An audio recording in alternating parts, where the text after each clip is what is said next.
Chapter 1768. Is the old general praising me or insulting me? Jiang? Ji's intuition was leaning towards the latter. She couldn't help but feel wronged. Although adult products were private items that were difficult to talk about in this era, the old general was from the same era as her. How could he be so shy as to avoid talking about it? Don't underestimate the adult industry. It was a fertile land that had yet to be developed. There were huge business opportunities. Your Abba? Hee, what do you think? What do you think is worthy of my praise? No matter what rubber is used for, it's more useful than torturing BYT, right? The old general didn't think of Jiang? Ji was so useless. This wasn't using a butcher's knife to kill a chicken. It was clearly using the ninth heaven Shen thunder to kill an ant. Your Abba. Your performance is enough to make you a disgrace among transmigrated women. You can't even compare to a Mary Sue. Commit suicide to atone for your sins. Jiang? Ji often saw the words Mary Sue in the live stream, but she thought that it was the name of a famous person. Now it seemed that she had misunderstood. She had a good habit of getting to the bottom of things. Ji humbly asked for advice. How was she inferior to a Mary Sue? The old general didn't want to bicker with her. Not long after, the system notified her that Jiang? Ji had a delivery. She immediately opened the honeycomb delivery cabinet and found a few books lying inside. There were male and female covers. They were all comic book characters with all like faces, big eyes, European-style double eyelids, and unibrow. The evil emperor wants to hug. Domineering. Ninth Miss? Jiang? Ji read the names of the books and began reading from the first one. The salted fish in the live stream also knew Jiang? Ji and the old general she mentioned could contact each other and even buy and mail things to each other. However, in recent years the things they bought were mostly snacks. Some of the snacks were familiar to them, while others were completely unknown brands. That big shot was often online, but he was peeping. Many salted fish guessed that the big shot was Jiang? Ji's admirer.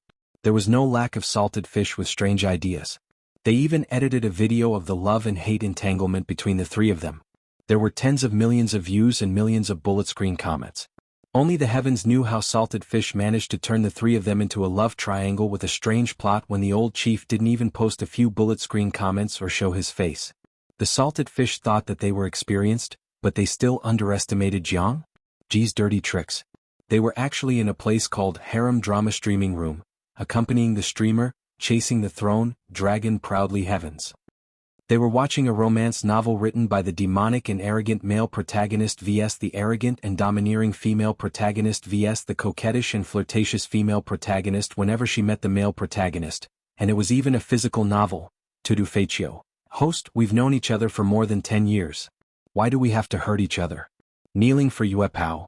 Did you guys notice that these books are not new and unopened? Judging from the traces, someone must have read them.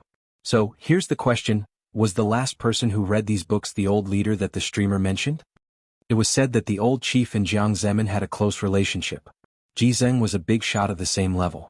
Just the thought of the big boss not reading classified documents but reading Mary Sue novels was fascinating. Smash me with monthly tickets. Am I the only one who feels sorry for my friend? Mandarin was spoken in all dimensions and Chinese was popular. The Mary Sue novels that the old general mailed to the host were also written in Chinese. What could be more hurtful than this? This was no longer the entire world speaking Mandarin, but all dimensions being ruled by Mandarin. The salted fishes muttered among themselves. Some curious salted fishes searched for the book's name and actually found it. However, the book only had a name and a copy. The author did not upload any content. Taking a closer look at the book's creation date, it was probably Jiang? Ji Zeng read the book for a few minutes. Salted fish immediately understood. He was impressed by the author's ability. If this wave of popularity was good, the book might become a god. Some readers in the book review section ridiculed that the search volume and popularity was something that even the male genre's platinum hero could not compare to. Jiang? Ji Zeng had a little habit of reading books. Before reading a book, she would first look at the book's title and copy. The book's title and copy were in standard red text format. She thought that she would not read such a lame novel, but in the end, it was delicious. She read for the entire morning, lying on her left side, lying on her right side, lying on her back and crossing her legs. She did not want to get up at all. The salted fishes also accompanied her to read Mary Sue novels for the entire morning. At first, they complained that they did not want to read such silly and sweet Mary Sue novels, but as they read, they became engrossed. Jiang? Ji flipped faster and the salted fishes made a lot of noise. You ban, Are you stupid? There's a recording in the live stream room. If you can't watch it in time, can you rewind it frame by frame? The salted fishes, how infuriating. They were actually mocked by the other salted fishes. Wuxia found Jiang? Ji did not see her for the entire day. When she came to look for her, she found that her lord had unknowingly moved from the room to the outside.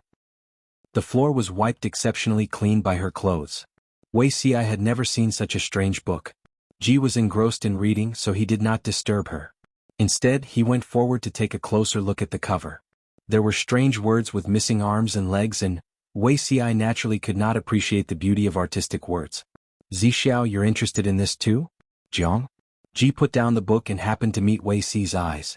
No matter how engrossed she was, she would not let down her guard against the outside world. She knew before Wuxia even got close and wanted to see his reaction. Wuxia said, "May I know what this is for?" Jiang? Ji threw it to him. A novel. It's quite interesting. Although the content is a little weird, the plot is quite well understood. Wuxia subconsciously took it and took a look. He found that the quality of the paper of this book was better than the best bamboo paper.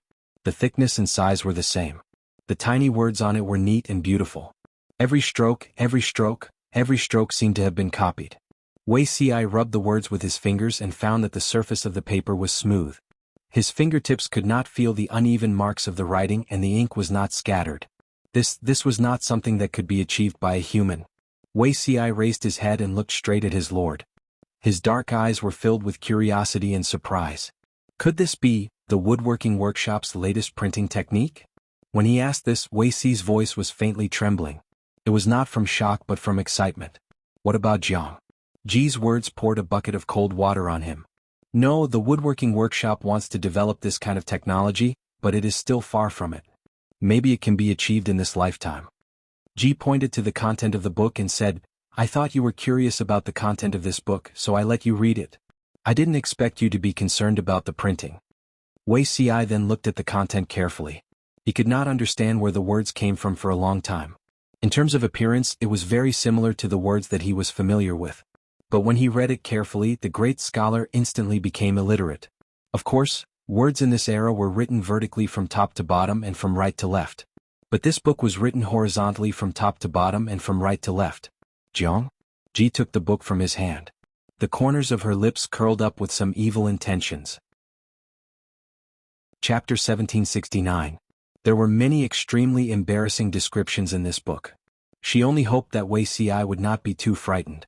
Just as she recited a paragraph, Wuxia frowned in confusion. What is the Dark Shang Emperor? Ginger? Ji glanced at it and said, "Male lead's name." Wuxia said, "Since ancient times, a single character is the most precious. Moreover, who would give their child the character Shang? Did he think the child didn't die early enough? It's probably a random combination by a naming software. After all, as you know, many novelists hate to give people names. It's too difficult to give people names." Ji could not help but grumble. Permutation and combination means to randomly pick 3 words to form a name. Wuxia took a deep look at his lord and did not make a sound. His lord also had a hard time in naming. Ginger? Ji read in a rhythmic manner, and Wuxia listened attentively, only interrupting from time to time to ask questions. Be a ginger? Wuxia revealed an indescribably conflicted expression after Ji finished reciting the palace drama that spanned 10 chapters and 30,000 words. What happened? Wuxia exhaled and said awkwardly, "It's tedious and cumbersome. I can describe it in a few hundred words. Why waste precious space?" Ginger? Ji Yunshu said, "Don't you find the psychological analysis of these characters quite interesting?" Wuxia said with a pained heart, "Even if it's just a tiny character, no matter how densely packed it would still take a lot of ink and waste paper." Ginger? Ji, she couldn't help but say to Wuxia, "This entire book only costs a dozen or so copper coins. If more copies are printed, the cost will be less than 10 copper coins." Wuxia widened his eyes in shock. "How many words does this book have?" Ginger? Ji Yunshu flipped through it and gave a rough figure. "Around 200,000. 200,000 words, less than 10 copper coins." Wuxia said with difficulty, "There are tens of thousands of books in Golden Scale Pavilion, but there are only about 5 million words in total. In other words, 400 coins was enough to buy a book collection the size of the Golden Scale Pavilion's library?" What did that mean? Even the poorest family could build a golden scale pavilion after a year of hard work. Ginger? Ji poured a bucket of cold water on him and said, I told you, I might not be able to reach that level in my lifetime. Wei Ci was stunned for a moment, thinking about the situation in his past life. In his previous life, the book industry had flourished because of the improvements in printing and papermaking techniques. It had indeed reached a height that Wei Ci dared not imagine in the past, but it was impossible to reach the scale that his lord had mentioned. Ginger? However, I'll definitely succeed within 100 years. 100 years? Wei Ci sucked in a breath of cold air. Even if it was 100 years, it was already shocking enough. Going back 100 years, studying was still the privilege of the minority, and it hadn't changed much in the present day. The landowning households were monopolizing it even more. If it weren't for the sudden appearance of his lord who resisted the pressure from the aristocrats to nurture a group of ordinary students in the Golden Scale Academy, who knew how long this situation would have lasted. If it were to be traced back to 100 years ago, every family would be able to obtain a copy of the Golden Scale Pavilion's book collection. Just thinking about that scene made Wei Ci's fingers tremble with excitement. Ginger? Ji said, it's not a good thing for some things to develop too quickly. Only when the time is right will there be fertile ground for development. For example, in the popular investiture of the gods some time ago, King Zhou of Shang was criticized like a dog. Oh, it should be King Zhou. At that time his thoughts and actions were quite advanced, and the latecomers couldn't say that he was wrong. However, he didn't conform to the times and became a failure in the end. Wei Ci tried hard to calm himself down and looked at Jiang. The Mary Sue novel in Ji's hands was a little more passionate. Zixiao, did you see that? What? Jiang? Ji said, the future I want to create. The two of them were showing off their affection. The old chief saw that he used it to mock Jiang. Ji was so angry that her teeth hurt when she used her things to flirt with a man. Your Abba, I want you to see what the transmigrator uses the rubber for, and then reflect on your own situation, but you're flirting with a man? Jiang? Ji said quietly. Is the damn rubber tree more important than my Zixiao? Single dogs were only suitable for celebrating Singles' Day. They could sweep the shopping cart and chop off their hands and feet while eating other people's affection. System notification. Your friend, your Abba, has blacklisted you. Jiang? Ji was speechless. She was so embarrassed that she flew into a rage. At least mail the rubber tree to her first. Zixiao, I seem to have accidentally offended someone. Wei Ci expressed that it must be the other party who didn't know what was good for them and didn't understand reason. The Lord just needed to understand people with emotion and reason. Jiang? Ji laughed secretly. Fortunately, the old chief had blacklisted her, or else she would be depressed. The old chief had always been very protective of Wei Ci, because Wei Ci was a young man. In the eyes of the old chief, who was 200 to 300 years old, in the eyes of the old chief, he was a little kid who hadn't even grown his hair. If she knew that Wei Ci said that, she would fly into a rage. Jiang? Ji said, you're right. After all, she's getting on in years. It's normal for her to be a little grumpy. Wei Ci's smile deepened when he heard the words the geraniums are getting on in years. This revealed a piece of information. The other party was a woman and not a threat. Jiang? Ji had read a lot of books and had read countless travel notes. She knew that there were rubber trees in another distant place in this world, and there were similar records in one of the travel notes. However, if she sent someone to search according to the contents of the travel notes, it would take at least 2 to 3 years, and at most 5 to 6 years. If she was unlucky, the person she sent would die on the way and she would have to send another group of people to take over, which would take even longer. If she asked the old chief to mail some, she didn't know how much manpower, material, and financial resources could be saved. The old chief had just lifted the ban on her. Ji went over to flatter him, throwing all the flattering words at him. As the saying goes, a good girl is afraid of a pestering man. Jiang? In the end, Ji thawed the ice cube that was the old chief. Everyone, last night an immortal entered my dream to give me pointers. Early in the morning, Jiang? Ji gathered everyone with a solemn expression. The beginning of the meeting was filled with fantastical content. Everyone knew that their lord was magical. After all, during the battle at Zhanjiang Pass, Nieliang's 10,000 arrows could not hurt their lord at all.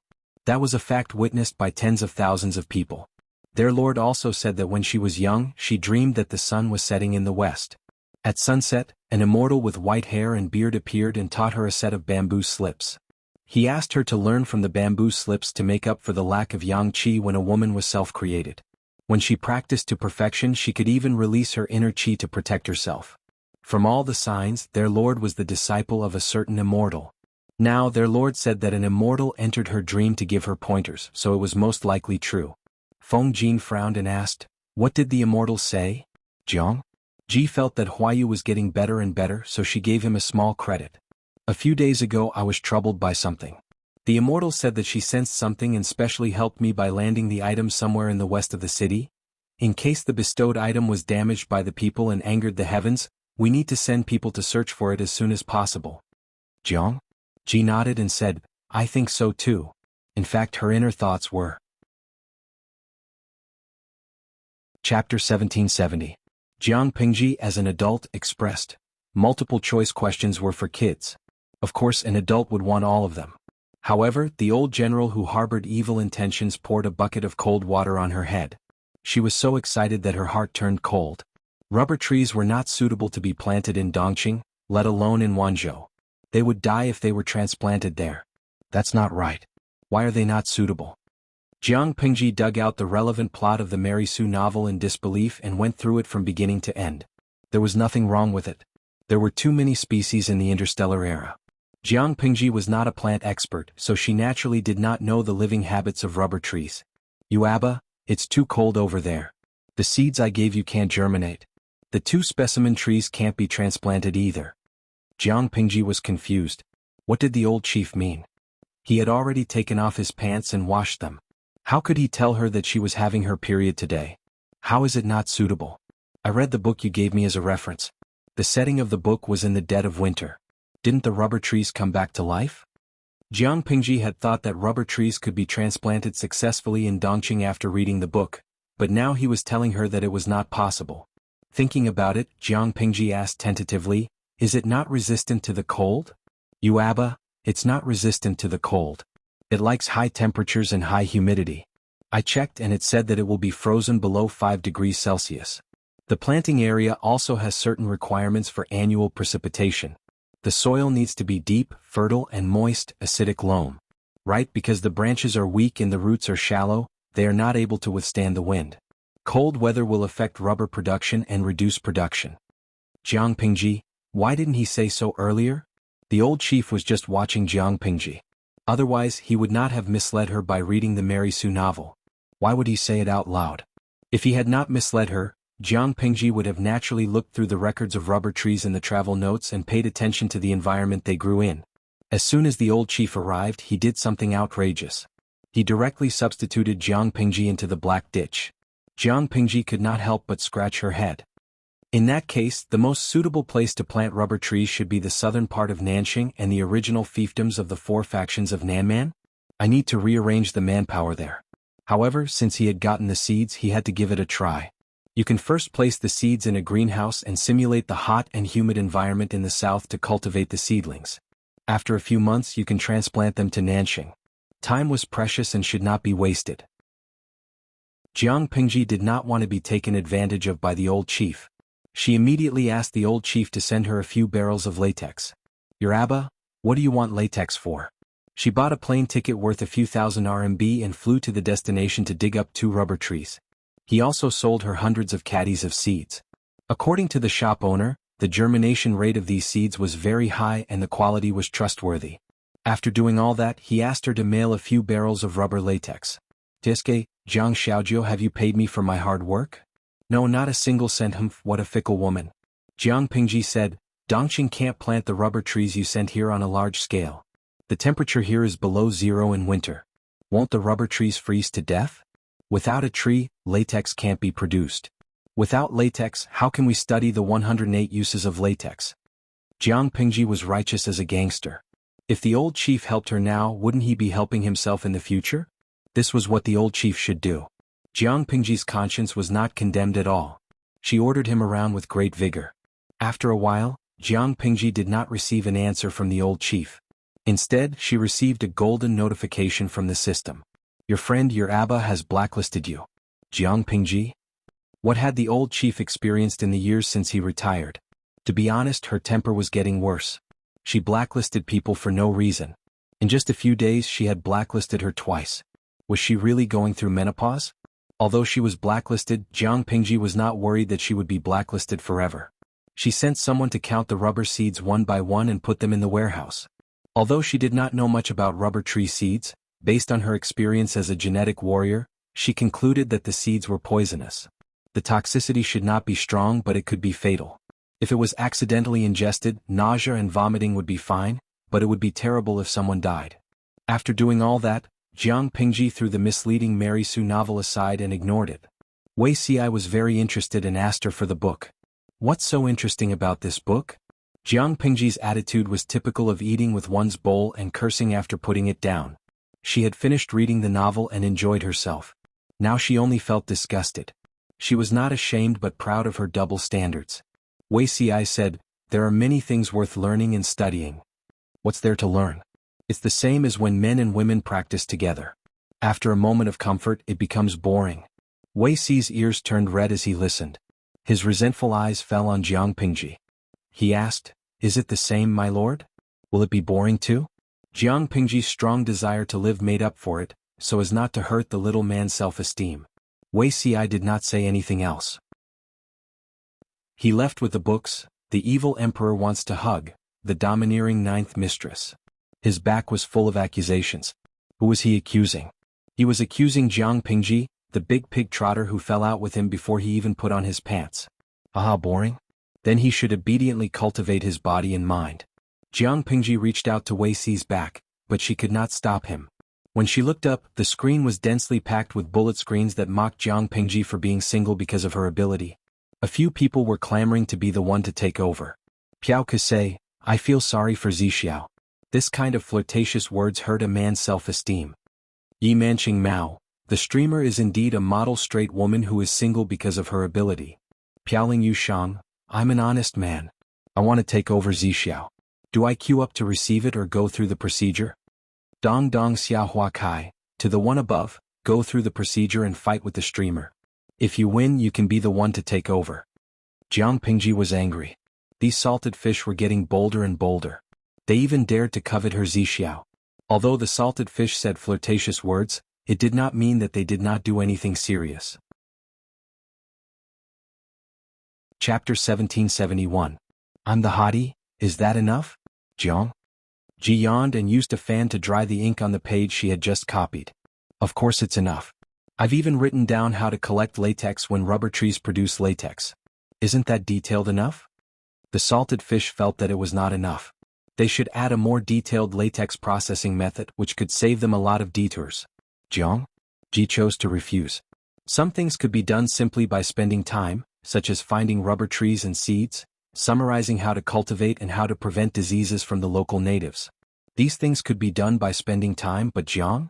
Ji didn't mind using a cheat to shorten the process. Once it came to the research field, she didn't want to continue using a cheat. Using a cheat meant depriving them of the process of research and exploration. At the same time, it also erased the infinite possibilities of the future. She was willing to guide them even if they took a detour because it was a process of accumulating experience. Without this process and the spirit of research, the technology tree could only stagnate or even go backward. Every year, she supported the people in the woodworking workshop with a high salary. She didn't want to raise a bunch of useless people who could only wait for ready-made products.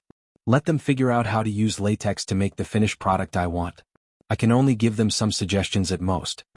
Although the old commander was blackmailing Jiang, Ji was released after being locked in the small dark room for a few hours.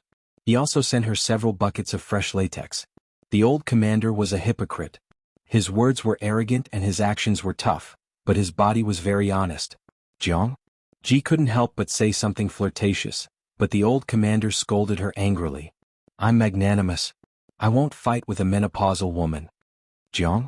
Ji muttered in her heart and sent someone to send the latex and the booklet to the woodworking workshop. Natural rubber was an elastic solid made by solidifying and drying latex from rubber trees. It seemed ordinary, but it had a wide range of uses. Even for Jiang? In Ji's time, rubber had also subtly invaded every aspect of people's lives. In the salted fish dimension, it was more widely used in industry, defense, transportation, medicine, and daily life. Jiang? Ji thought it would cause a commotion in the woodworking workshop if she brought it, but there was not even a ripple. She waited for a few days, but there was no progress report. She couldn't help but go there herself. There were 3 bosses in the woodworking workshop, known as the Iron Triangle. They were Zhang Ping, Xiao Guang, and Bai Yuexia. Ginger? When Ji came over, she only saw two people. Yuexia isn't here today? The two of them greeted each other. Zhang Ping smiled a little worriedly. My body is heavy and I don't have much energy. I usually only come at noon. Ginger? Ji Yunshu was stunned. My body is heavier? Bai Yuexia was still single. How could she be overweight? Zhang Ping said shamefully, this subject did not handle this matter well. As soon as he finished speaking, Jiang Yu's expression changed. Ji scanned Zhang Ping and found something strange. Zhang Ping, who had always believed in the plum wife crane, had a faint smell of cosmetics around him. His clothes were obviously different from before. Ginger? Ji Yunshu blurted out, does General Bai know? The old lady was leading the troops to defend Zhanjiang Pass against foreign enemies, but Zhang Ping, this unmarried man, had taken her daughter from behind and even made her pregnant out of wedlock? According to Jiang? Based on Ji Ye's understanding of General Bai, once he returned, the first thing he would do was to smash Zhang Ping's head. In this era, those who had the guts to get pregnant out of wedlock were stupid women and scumbags. But Zhang Ping didn't look like such a scumbag, and Bai Yuexia wasn't stupid either. Zhang Ping said, I wrote a letter a few months ago, but I haven't received a reply yet. Zhang Ping didn't dare to get married until his future father-in-law returned. Time flew, and Bai Yuexia's belly grew like a balloon. Since he knew that Bai Yuexia was pregnant, he couldn't sleep well, eat well, and his hair was about to go bald. Bai Yuexia's character was different from ordinary women. She didn't care about her pregnancy out of wedlock, but Zhang Ping was worried that the rumors would slander her. Zhang Ping was still a man. If outsiders dared to gossip and secretly speculate which man Bai Yuexia had an affair with and was pregnant with a child, he would stand up and say that the child was his and openly admit it. If it were those scumbags who cherished their reputation, they would have already pushed the blame to others. As the due date approached, Zhang Ping's condition worsened. My lord, why don't you arrange the marriage on behalf of old General Bai before the delivery, so that the child can have a proper status? If she got pregnant before marriage, she would be an illegitimate child. Zhang Ping was worried that someone would use this to slander him when he grew up. There was nothing he could do if his father-in-law couldn't make it back in time. If there was a lord and a princess presiding over the wedding, it would be more legitimate in name, and the preparations would be faster. Ginger? Ji said, speaking of titles, I remember the son of the two family, Wisdom? It could be considered as a premarital pregnancy. After she became pregnant, she never promised Fu Wang. In the end, Fu Wang was forced to be thick-skinned and enter the wisdom realm. After so many years, there were some unpleasant words in the outside world, but no one dared to spread them to the ears of this couple, because they were not people to be trifled with. The pair of twins had been studying in the Golden Scale Academy for a few years now.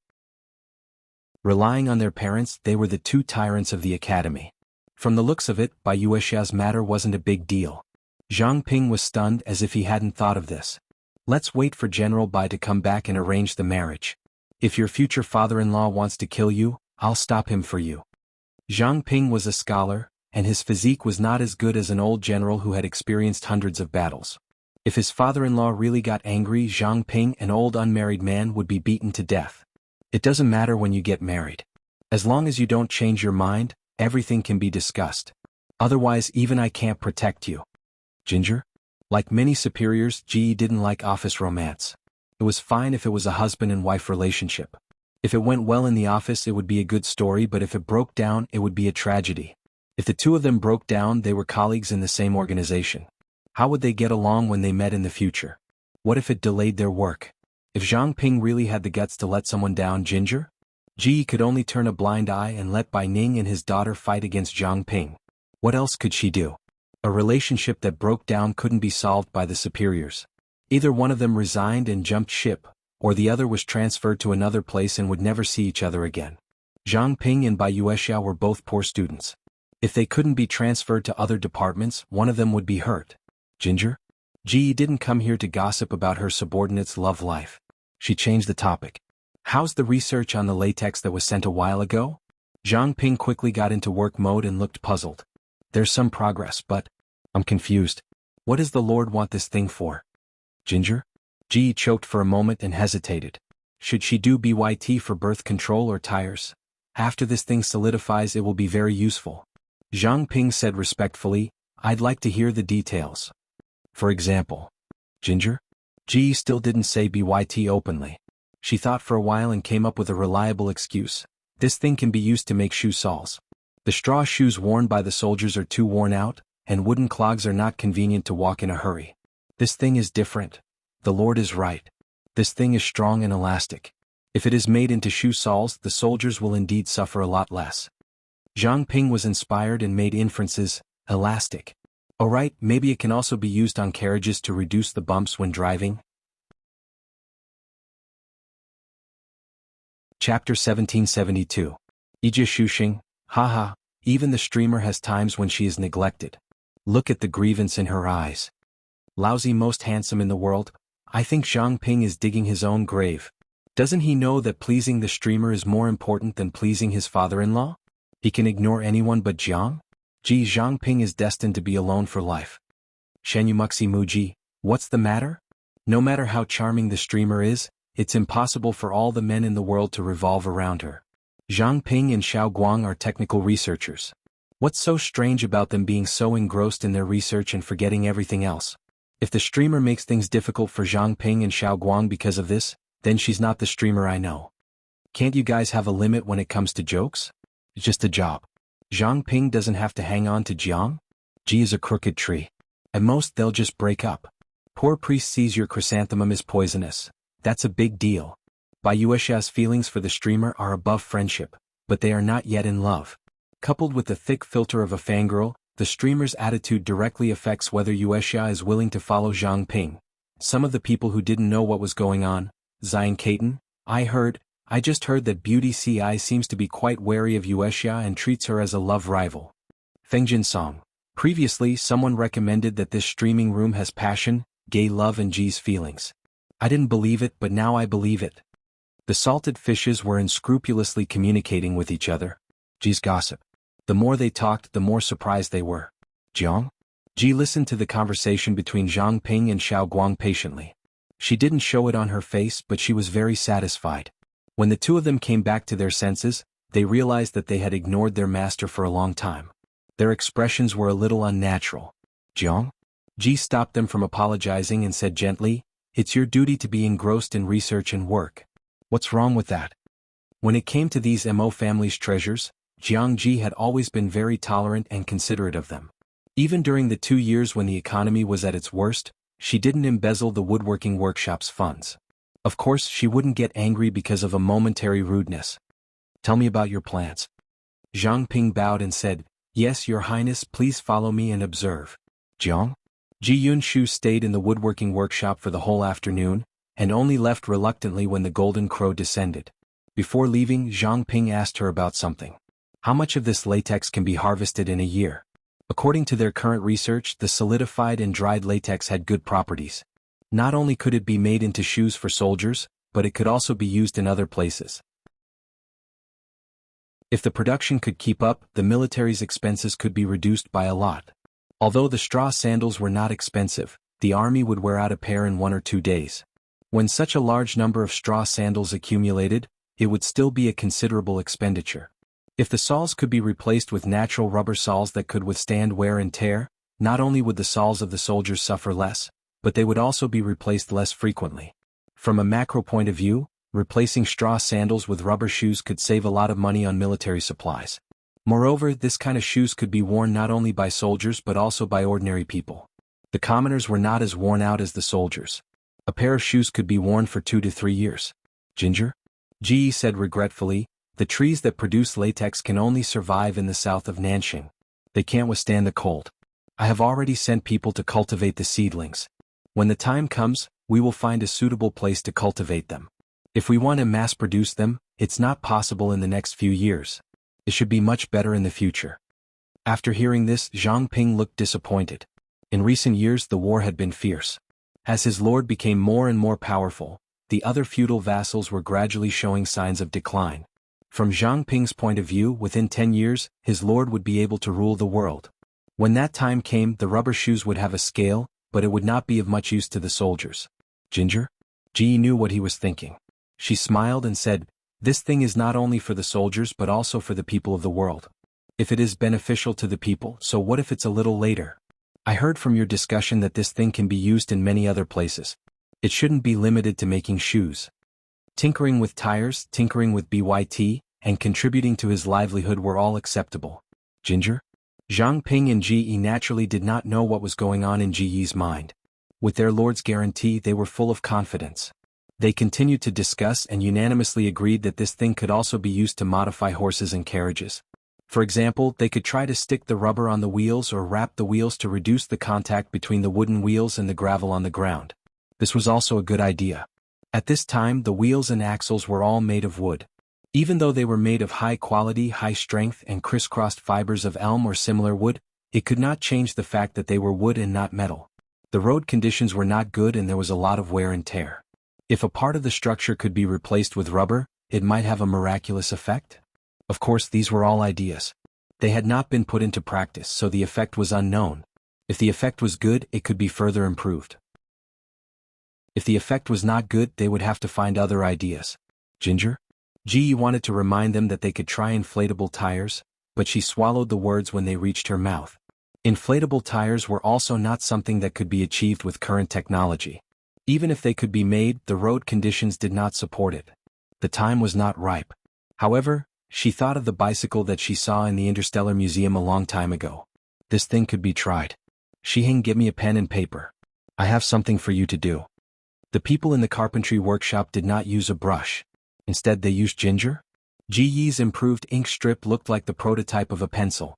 It was very convenient to draw. With 2 whooshes, she drew a bicycle and a rickshaw pulled by a man. Ginger? Ji Yi's drawing skills were actually not bad. Everything was drawn in detail. The tires were naturally not inflatable. They were all solid rubber. Zhang Ping and the others would adjust how to save effort. This thing is... Zhang Ping and Xiao Guang came over and looked at the paper in a daze. The rickshaw was a bit like the cart of today, but the style was very different. They could still understand. The bicycle, in their eyes it looked really strange, not to mention making it. I am slow-witted. Please enlighten me, my lord. Ginger? Ji did not make things difficult for them. She told them her idea. The people of today would definitely not accept a bicycle. She just wanted to make one and take Zishao for a ride. The rickshaw was used to enrich the types of carriages and horses. She said, I first came to the carpentry workshop on a public carriage. It is cheap, but the smell is too strong. Even with the simple carriage plate, the horses but was facing the passengers and the smell was strong. It was really not a good experience. Chapter 1773. Who had an easy life in this world. Having a proper and stable job, even if it was manual labor, was also a form of hope for the people. Jiang? Ji said, not everyone can afford a carriage. I think no one will object to it if it's a convenient way to travel. Xiangyang City was so big and the people had a good standard of living. The carriage driver didn't have to worry about business. Zhang Ping relaxed his brows and said, my lord's thoughts are for the people. This is a great deed. I will do my best to make this thing. Jiang? Ji said, we have to make a bicycle too. She wanted to take Xiaoyu for a ride. Speaking of which, she was one of the higher-ups of the Federation's military after all. She had a few modified sports cars in her garage, and she even had a display stand for the mecha hub of the combat mecha. In the end, she had to rely on a bicycle to flirt with a man and go for a ride. Zhang Ping asked curiously, my lord calls it a bicycle. It should be a car, but I don't know how to use it. Jiang? Ji said, sit on the seat with your legs apart and step on the pedals. Zhang Ping. He didn't know if he should question whether he would be unable to stand or that this position was too immoral. When he thought about how riding this thing was equivalent to holding something between his legs in broad daylight, it was really unsightly. Jiang? Ji saw that he didn't speak and asked, is there anything wrong? Zhang Ping smiled awkwardly but politely. There's nothing wrong. Then it's settled. I'll wait for your good news. Jiang? Ji was now a person with a big family business. If there was anything, she could just instruct her subordinates to do it.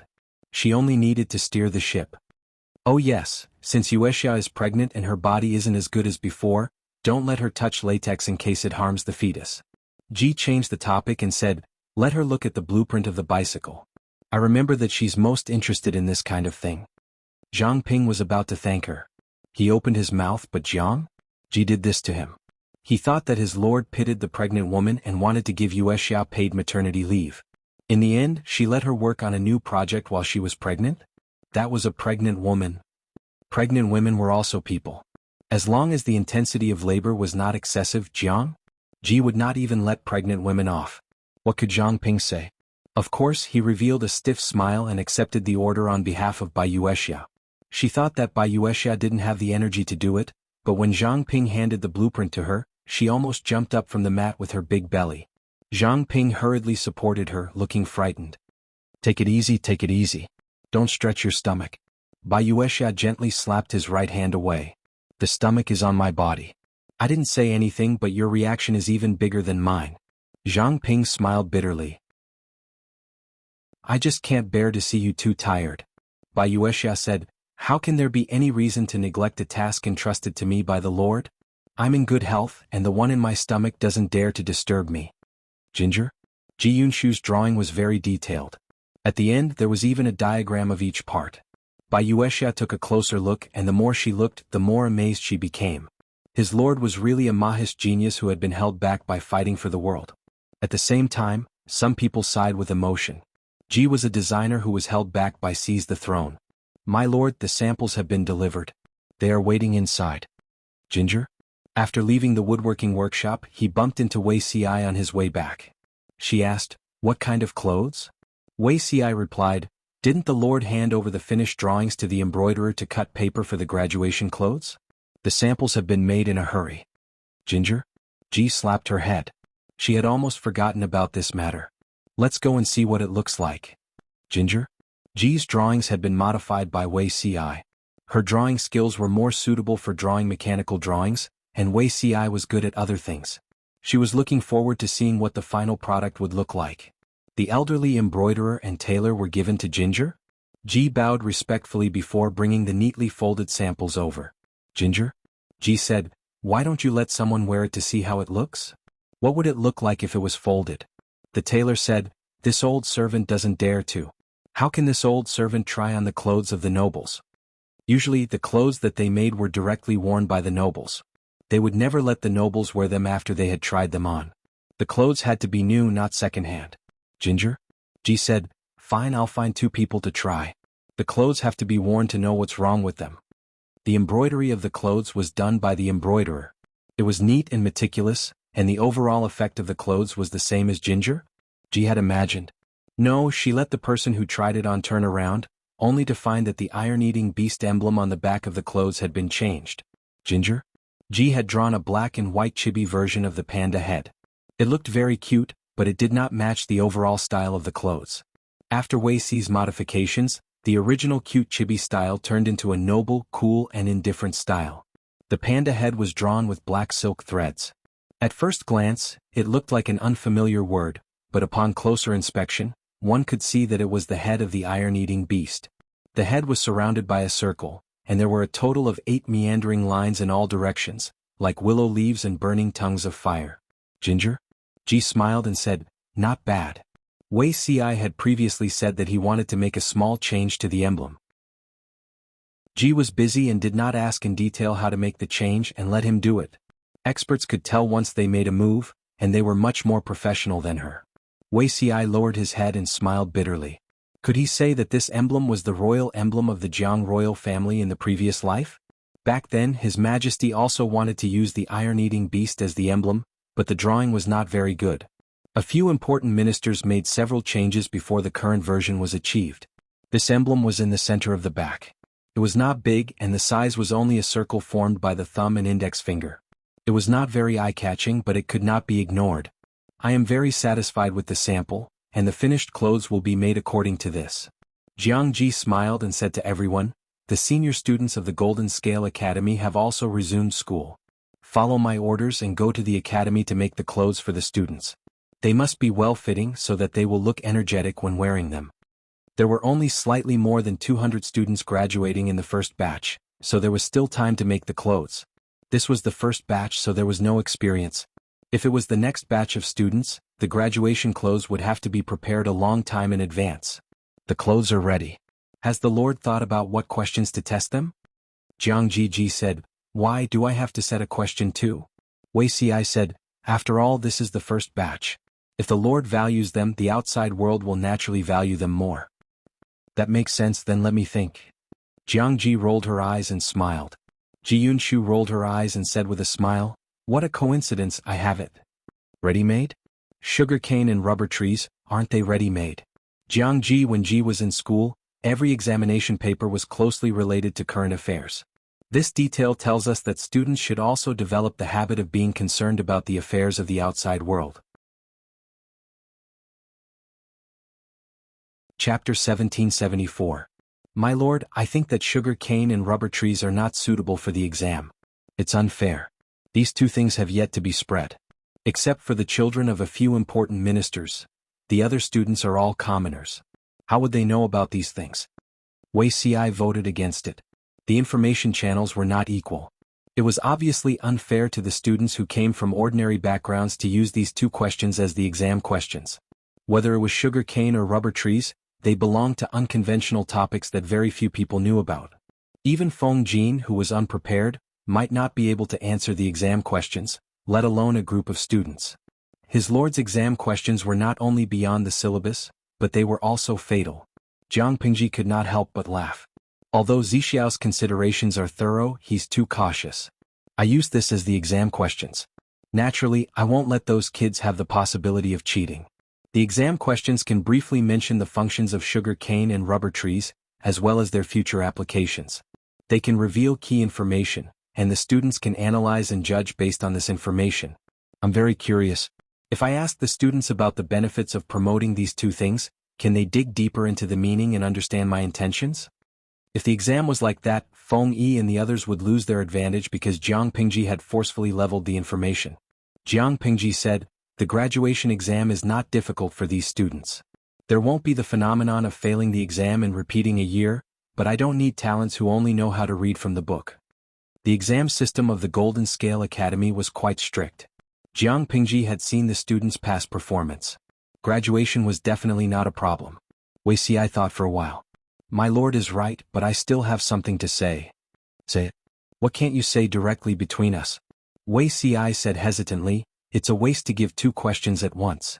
Why don't you give one and leave one? Leave one? Why leave it? My lord, have you forgotten? Although the Academy's graduation examination is important, it is only a minor examination within the Academy. The major examination for your selection of scholars is still to come. Wuxia reminded her. She had asked two important questions at once.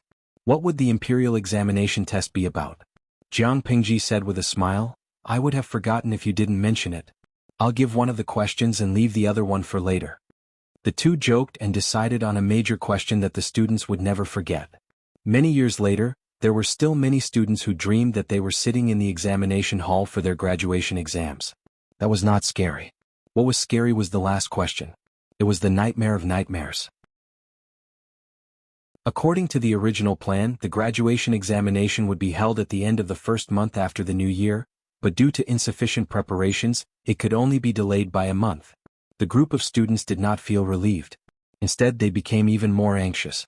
As the time for the assessment approached, everyone felt as if they were about to be executed. The nervous atmosphere of the senior students also infected the students of the other years, and they looked at their seniors with sympathy. The students, who felt a sense of crisis, exploded with unprecedented enthusiasm for learning. Although it was still a long time before their assessment, they had to make ample preparations so that they wouldn't be flustered in the future. There were also students who applied to participate in the graduation assessment together with the senior students, but their results would not be included in the final ranking. Han Yu's eldest son, Han Run, was one of them. He wanted to see how far he was from the senior students so that he could accumulate experience for the graduation exam in a few years. On this day, Han Yu was at home on a break. He was giving special attention to his eldest son, helping him find out what he missed out. His illegitimate son and daughter were studying hard at the desk not far away. The youngest son, Han Chi, was also sitting, shaking his head while memorizing the beginner's books. At this time, an uninvited guest came to the house. Han Run was hard at work when he caught a glimpse of a silhouette from the corner of his eye. Father, the housekeeper is here. Han Run thought the old housekeeper had something important to report, so he didn't dare to delay. Han Yu frowned and turned to ask, What's the matter? The old housekeeper looked embarrassed. Master, there is a guest visiting. Who is it? Why didn't you give me a visiting card? It was rare for Han Yu to have a day off. He declined many invitations from his friends and specially stayed at home to help with the children's homework. He didn't want to see an uninvited guest without a visiting card. The old housekeeper's eyes fell on Han Run and the young Han Chi. He wanted to say something but stopped. Han Yu understood. The uninvited guest who was related to the two sons seemed to be the one from Shangyang County. Who was it? Of course it was Madame Tao, who had divorced Han Yu a few years ago. For the sake of the two sons, Han Yu didn't get angry. He asked calmly, "What is she doing here?" Madame Tao's maiden family was destroyed by the Lord. Madame Tao escaped as a married daughter. Later, her eldest son Han Run settled her in a private house in Shangyang County. Since the two of them divorced, Han Yu hadn't paid attention to Madame Tao's recent situation. He didn't understand the purpose of her visit. The old housekeeper said, "I heard that she seems to be pregnant. She specially came to see you two Langjuns." Han Yu was stunned for a moment before he realized that Madame Tao was going to remarry. Then I'll have to congratulate her. Han Yu's reaction was still calm when he heard that his ex-wife was going to remarry. If they divorced, they wouldn't be husband and wife anymore. They weren't very old, so it was normal for them to have a second love. Han Yu didn't have any opinion on his ex-wife remarrying. Han Run, who was beside him, bit his lower lip. His hand that was holding the brush trembled slightly.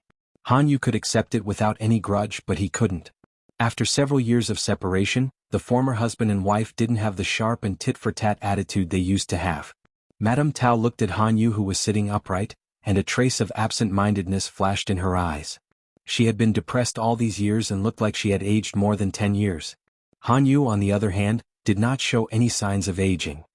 His temperament had become more and more condensed, as if he was the essence that had been accumulated over the years. People could not help but sigh at the favoritism of God. If she had not been so stubborn in the past, perhaps she would still be the high and mighty Madame Han now. Unfortunately, there was no medicine for regret in the world.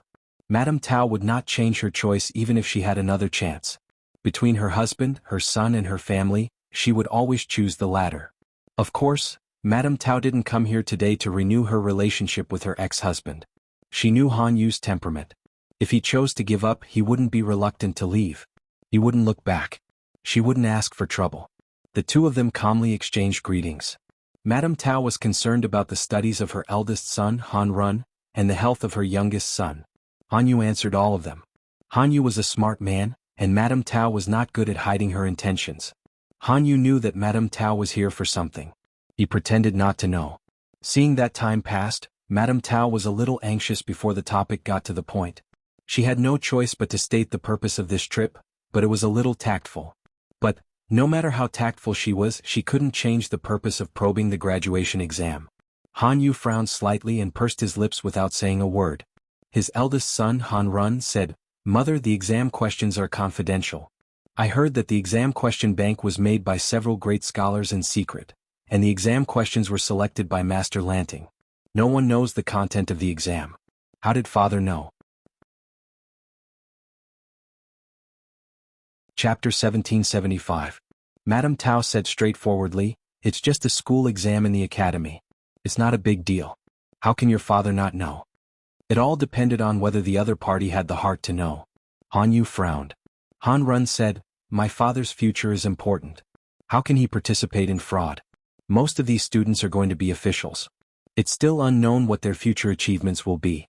If my father is tainted with the scandal of fraud, there will be hundreds of potential political enemies." Madame Tao felt sad when she saw her son was so supportive of his father. Her son crawled out of her womb, but he stuck to his father. She had doted on him for so many years in vain. Han Run asked her disappointedly, "Mother, did you come all the way here just to ask about this?" Madame Tao looked a bit unnatural. Han Run asked again, "Mother, it has nothing to do with the graduation exam of the Golden Scale Academy.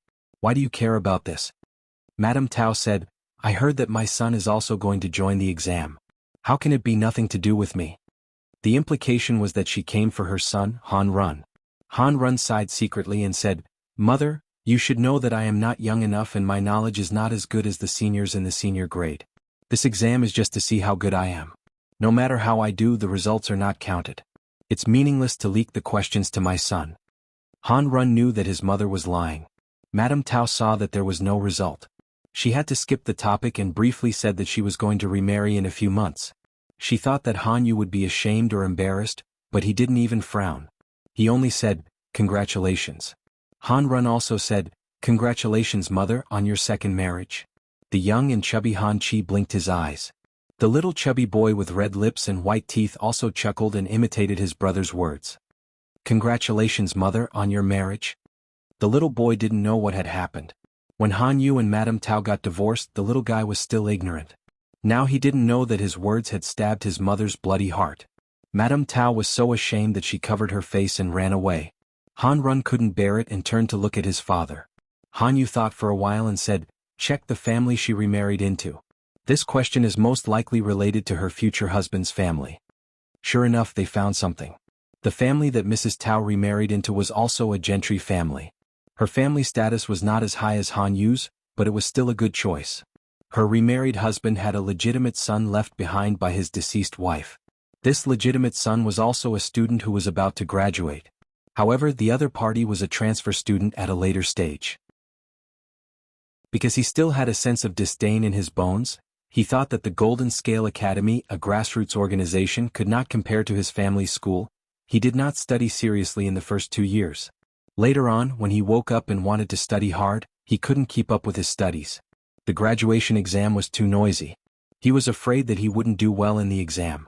Coincidentally, his stepmother was Han Yu's ex-wife. The father and son planned to get in through the back door. Han Run looked at the results of the investigation and remained silent for a long time. "Mother, you met the wrong person. Even a blind man would know that the Duke of Lanting valued this examination. If there was a scandal of cheating in the examination and leaking the examination questions, wouldn't it be a slap to her face? What happened to the opponents who had once made her unhappy?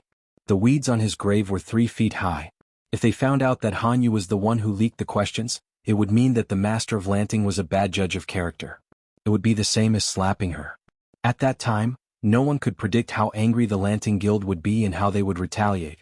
None of the people involved would be spared, including Madame Tao. That was courting death. Han Yu took a sip of tea. Everyone has their own fate.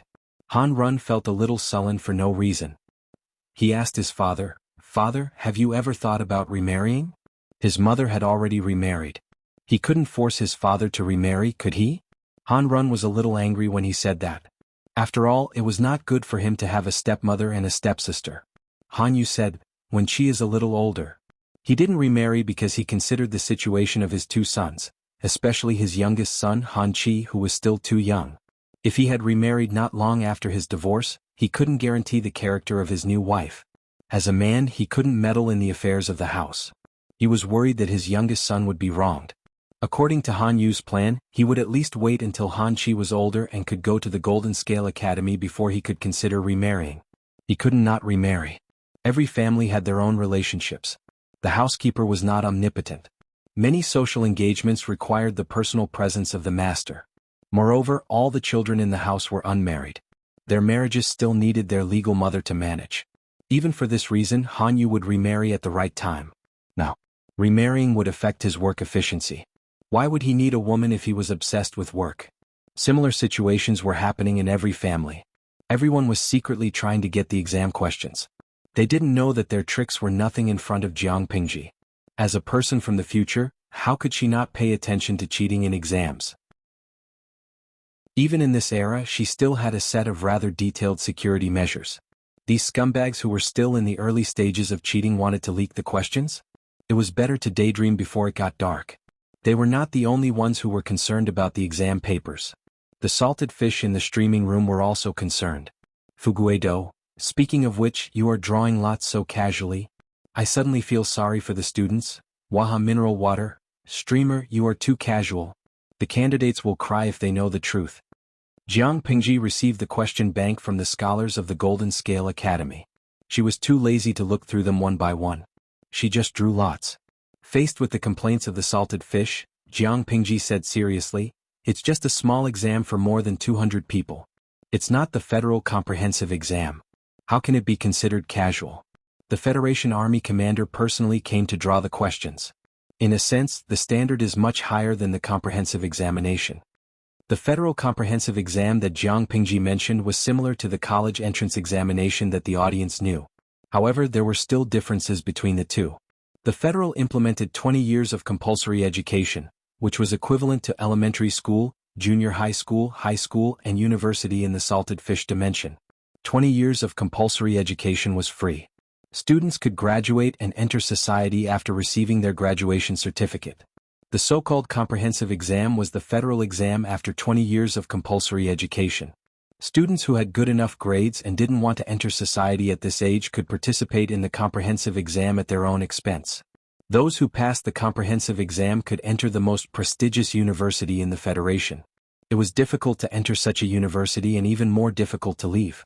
The elimination rate was as high as 60%. Those who could survive were the best of the best. The comprehensive exam was so important that they might not be able to invite the head of the army to attend. A small graduation exam of the Golden Scale Academy could make her do it. How could it be considered casual?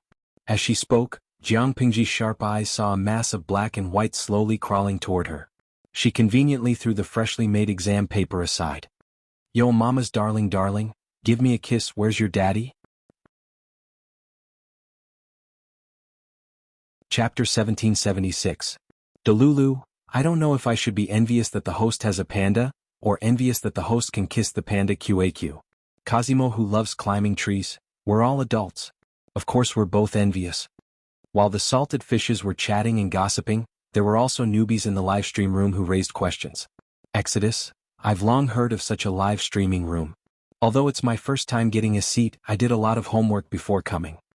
If I remember correctly, the host got this panda during the battle against Meng Zhan, didn't she? How many years has it been? Why hasn't young Master Panda grown up yet? I'm a fan of young Master and have always been looking forward to young Master sweeping the weaklings. Or did he change to another one? According to Baidu, pandas have an average lifespan of about 25 years. It had been 7 or 8 years since the panda in Jiang Pingji's hands first appeared, but it was still in the form of a cub. Fairy Queen's Crimson. Upstairs, young Master hasn't changed at all. It's just that he hasn't grown up. Even though every panda looked exactly the same in the eyes of outsiders, veteran panda fans were able to distinguish the names of every panda like they were their family treasures. This young panda cub was the #1 online celebrity among pandas, so of course she was no exception. They were very sure that the panda had never changed. It had always been the same one, but they didn't know why it didn't grow bigger. Of course, there were advantages to not growing up. Pandas were the cutest when they were a few months old. Jiang Pingji answered Salted Fish's question with a smile. It can't grow big. Maybe it has become a spirit. This explanation immediately provoked the Salted Fishes to denounce and ridicule him. Fugue Do. After the founding of the People's Republic, animals are not allowed to become spirits. Arctic Ocean Soda. The laws of the heavenly Tao here can restrain a panda from another plane? Of course not, so this panda must have become a spirit. Wawan Minran. Speaking of which, if this little guy transforms into a human form, wouldn't she be the first female panda emperor? I think this is a good joke. Can anyone draw a picture of the officials bowing down to His Majesty the panda? Ia Qingqiu. The person above must be a newbie who fell into the trap in recent years, right? When His Highness Panda first appeared, the host recognized him as her daughter and jokingly called him young master. Many big hands had already drawn pictures of him. I'll introduce you to a few tentacles. You'll see them when you flip through them. Although the panda did not appear often, it had a lot of fans thanks to the halo of a national treasure. It was a pity that the appearance fee of the young master panda was too high. Jiang Pingji also ran around all year round, so it rarely appeared. Every time it appeared, it was very precious. For the salted fish dimension, pandas were probably the cutest animals that people all over the world liked. Jiang Pingji looked at the comments on the screen and her lips curled into a faint smile. She hugged the little fellow's armpits so that it was level with her line of sight. I've already said that you've become a spirit. Nanan, why don't you transform into a human for Mama to see? The panda did not understand and thought that Jiang Pingji was playing with it. She was still whining softly and rubbing her cheeks with her soft and pink paws. She was so adorable that it could make people bleed. Once again, Jiang Pingji felt that having the panda as the clan emblem was the right decision. With such a little guy, she could play with him for an entire afternoon without getting bored. Seeing the ears on its head tremble, Jiang Pingji could not help but feel the itch to pinch them. The little guy sensed something and suddenly raised its paws to hold its head. It tilted its head and looked at Jiang Pingji. It was so surprised that its small mouth opened slightly. At that moment, a bullet screen appeared in the streaming room. Kai Hong Tang, so what if he's adorable? He can't take color photos for the rest of his life. This is where he can never compare to the baby. Jiang Pingji laughed softly in her heart. She hugged the little guy and made it face the screen of the streaming room. She said to the screen, "Baby, open your mouth." The salted fishes were confused. The little guy, who was suddenly carried by Jiang Pingji, was also so confused that its mouth was half open. "Who told you that my big baby can only take black and white photos? Look at the little guy's pink tongue, it's so adorable." Salted fishes. After playing with his daughter for a while, her father also followed the sound and came over. Jiang Pingji said, "What kind of father are you? You let your little girl run around? Aren't you afraid that she'll be caught and slaughtered?" Seeing that his lord was carrying a familiar iron-eating beast in her arms, Wei Xi's slightly nervous expression relaxed. He regained his composure and a confident smile appeared at the corner of his lips. "I'm not afraid even if she gets lost. Who would dare to covet the eldest lady?" Iron-eating beasts were ferocious beasts. People feared them more than they loved them. Their impression of them was still limited to their powerful combat power and rapid explosive speed. Other than Wei Xi, not to mention the entire Xiangyang district, even in the entire Wanzhou, there was no other family that raised iron-eating beasts. Wei Xi's iron-eating daughter had long become a well-known anecdote. The fact that the little guy had not grown up for so many years had also become a strange story. If someone saw such an iron-eating cub in Wanzhou, there was no doubt that it must be the eldest lady of Wei Xi's family. Wei Xi was the best at stirring up trouble.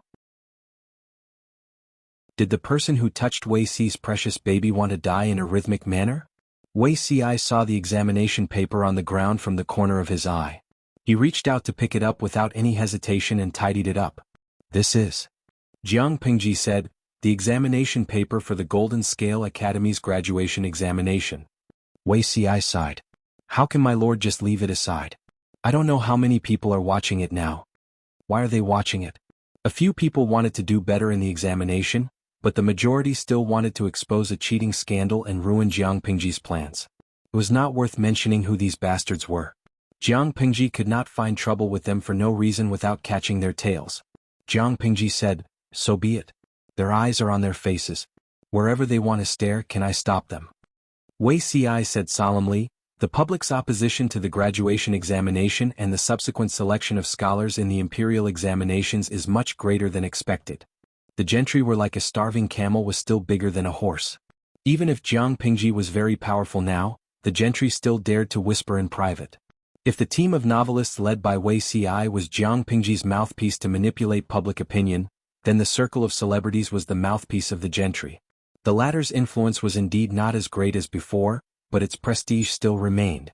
Back then, Jiang Pingji used the Golden Scale Academy's examination method to select scholars. Those who had the opportunity to advance were from humble families and gentry families. This was considered a skirmish. The opposition from the gentry was not loud, and Jiang Pingji's attitude was too unyielding. It was easily suppressed by her. Now, the graduation examination for this batch of Golden Scale Academy students was different. Among the more than 200 students, other than a few who were born in gentry or commoner families, most of them were descendants of commoners who had died in the war. Well, these students were commoners who were of a higher class than commoners. Chapter 1777. In fact, the commoner families could not sit still, but their words carried little weight. The commoner families with weight, such as Qiguan Rang and Su Ku, were Jiang Ji's loyal followers. It was impossible for Ji Ye's diehard loyalists to jump out and sing a different tune. Thus, the voices of the commoners could basically be ignored. At present, the aristocrats were the most vocal. As expected, when interests have nothing to do with them, how many people ignore it? Once it harms their interests, even if it's just a little, they will be anxious and show their ugly side. Jiang Ji sneered, "If there's a large-scale fraud scandal in this graduation examination, they will have a reason to attack the Golden Scale Academy and unite against its decision to recruit commoners." Wei Xi sighed in his heart. In his previous life, when the imperial examinations were carried out to select scholars, the aristocrats took advantage of the loopholes in the first batch, and there was a fraud scandal. The aristocrats thought that they could unite to force Her Majesty to change her mind, and even threaten the foundation of the country. In the end, Her Majesty drew her sword and killed people at the Grand Court Conference. She used thunderous methods to massacre a few typical examples. At that time, Wei Xi broke out in a cold sweat for Her Majesty. In the end, Her Majesty did what she was supposed to do. She even used the unborn child in her womb to create the illusion of dystocia, to lure out the Red Lotus group hidden in the dark, and tricked the rebellious aristocrats into taking the opportunity to rebel. The ending was delightful.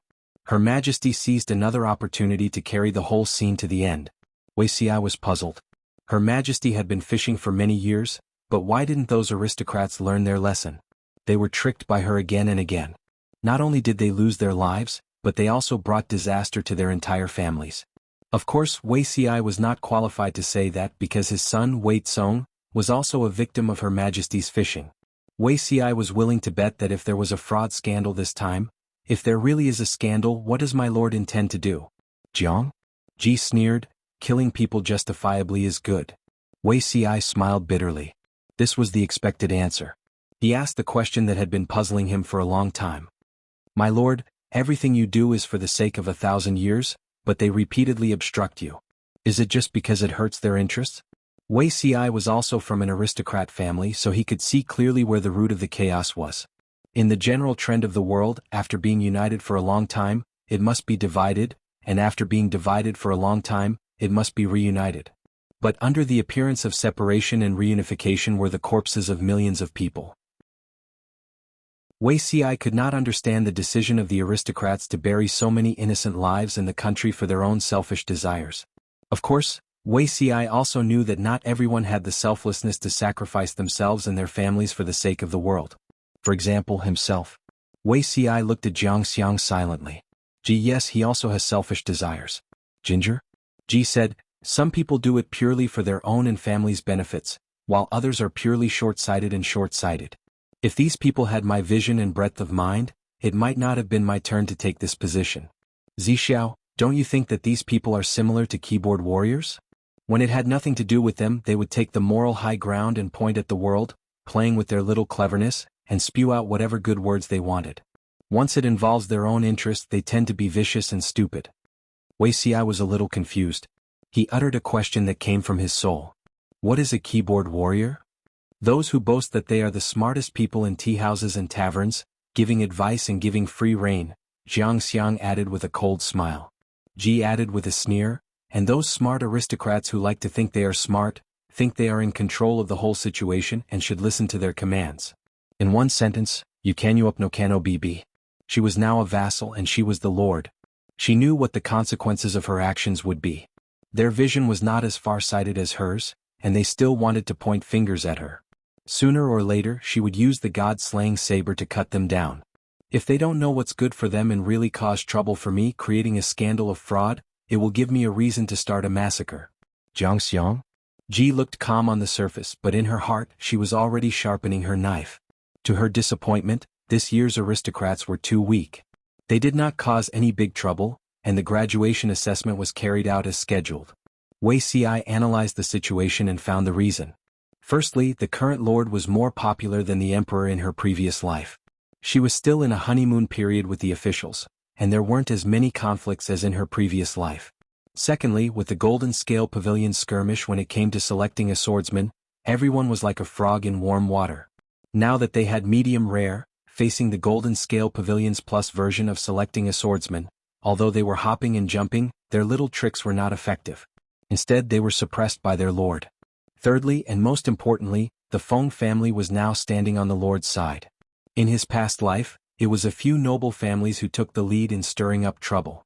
Now that the landowning households had a backbone, they were able to work together to stir up trouble. Now that there was no leader, no one dared to be the first bird to take the lead. After being hit by the lord's first wave of energy, they were naturally in a state of disunity. Loose sand could not form a climate. Feng clan. Wuxia glanced at Feng Xiang from the corner of his eye. He sighed in his heart. Comparing the two lives, he pitted Feng Ju even more. If it weren't for fate, the Feng family's path wouldn't have become narrower and narrower. In the end, they would have been frozen by His Majesty for 10 years. It was hard to say whether the new emperor would be willing to use the Feng family. Her Highness Jiang Yan seemed to be open-minded, but she was as vengeful as His Majesty. Before her anger subsided, she would not give the Feng family a good attitude. The prosperity of the landowning households was closely related to the imperial court. The first generation could still have a foothold away from the imperial court, but if the second generation could not recover, it would not be easy to remember again. When the big shot sensed something and turned his head to meet Wei Si's gaze. He smiled and nodded, which was considered a greeting. Wei Xi struck up a conversation with him. I heard that your son is also participating this year? When? He said, the eldest son is in this batch, the second son is still a little short of maturity. Both his sons were participating. When? He was very worried. The eldest son's talent was relatively mediocre, but he was born into the lineage of the leader of the main branch. The second son was fine. He had never planned to debut in this batch. He could fight again even if he did not do well. In contrast, the eldest son was under a lot of pressure. No matter how talented the eldest son of the main branch was, he would inherit the clan in the future. No one could change this. However, young people had strong self-esteem. No one wanted to be unable to convince the masses with their own abilities and become the young clan leader by relying on their reincarnation skills. Wei Xi smiled faintly and complimented him. When? Absent-mindedly he said, Huaizhang, do you know the scoring criteria for this assessment? Not to mention wind? Even the students participating in the assessment did not know. The academy said it was a surprise. When? The students felt that this was a shock. Where was the joy coming from? Wei Xi had an inside story here. When? Of course he had to continue asking. Anyway, the assessment was about to start. He only asked an hour earlier and it would not affect the students. The 6 arts of a gentleman are rites, music, archery, imperial strategy, mathematics, and calligraphy. There are a total of 6 arts, each worth 30 points, a total of 180 points. In addition to these 6 arts, there is also a miscellaneous exam. The miscellaneous exam is worth 120 points. There is a total of 300 points, and the ranking is based on the number of points. Wei Xi lowered his voice. If the total score of a student is less than 180 points, it will be regarded as a failure and will not be able to graduate. This kind of assessment was quite novel. In Wei Xi's opinion, there were many differences from his previous life. What is miscellaneous exam? He understood the 6 arts, but he did not understand the miscellaneous exam. Wei Xi said, the miscellaneous exam means anything can be tested. It is not limited to the 6 arts of a gentleman, nor is it categorized. Want to guess the questions? You should just give up on that thought. When? His heart thumped. He had an ominous premonition. This batch of students. Chapter 1778. Wei Xi seemed to see through Feng Gui's worry and comforted him with a smile. All the famous scholars know their limits. The exam questions will not be too difficult for the students. Feng Gui forced a smile. If Wei Xi hadn't said that, he wouldn't have been worried. Now that he said that, he felt less confident. The famous scholars of the Golden Scale Academy naturally knew their limits, but the Duke of Lanting, who set the exam questions, was someone who didn't follow the rules. Feng Gui didn't dare to think about the difficulty of the exam this time. Feng Gui was deeply worried, but there were also some heartless fathers such as Feng Zhen who could not stop talking. Wei Xi wasn't far from him and couldn't help but feel sorry for Feng Yi. Today was Feng Yi's big day. It was good for Feng Zhen to be worried, but why didn't he react at all? Feng Zhen smiled as he took a handful of raisins from the snack plate and said, "What's there to worry about? If he can't pass, he can repeat the exam." Wei Xi and Feng Gui were shocked. Was Feng Zhen being serious? Wei Xi said, "This is the first batch. It's significant. Failing the exam and having to repeat the exam, aren't you afraid that Rong Li won't be able to take the blow?" Although the possibility of this was small, what if something unexpected happened? For example, if he didn't know everything in the exam, or if he guessed wrong. Feng Zhen tilted his head and thought seriously before replying, "If that's the case, repeating the exam is a good thing. If he can't take this blow, what kind of achievements can he make in the future? He might as well continue to stay in the Golden Scale Academy and enjoy its protection, being a fool who only knows how to drop books. Anyway, Madam still has one in her stomach. If Rong Li can't make it, then we'll nurture the next one." From a certain perspective, Feng Zhen was a devil with small accounts. He had a strange obsession and fondness for new accounts, but he was not interested in old accounts that he had already raised. He was a classic case of forgetting his old love with a new love. How could Feng Yi be more likable than an unborn son? As soon as he said this, Feng Gui noticed that his second brother, who was a few seats away, suddenly turned his head and stared at Feng Zhen with his death stare. Feng Gui was stunned.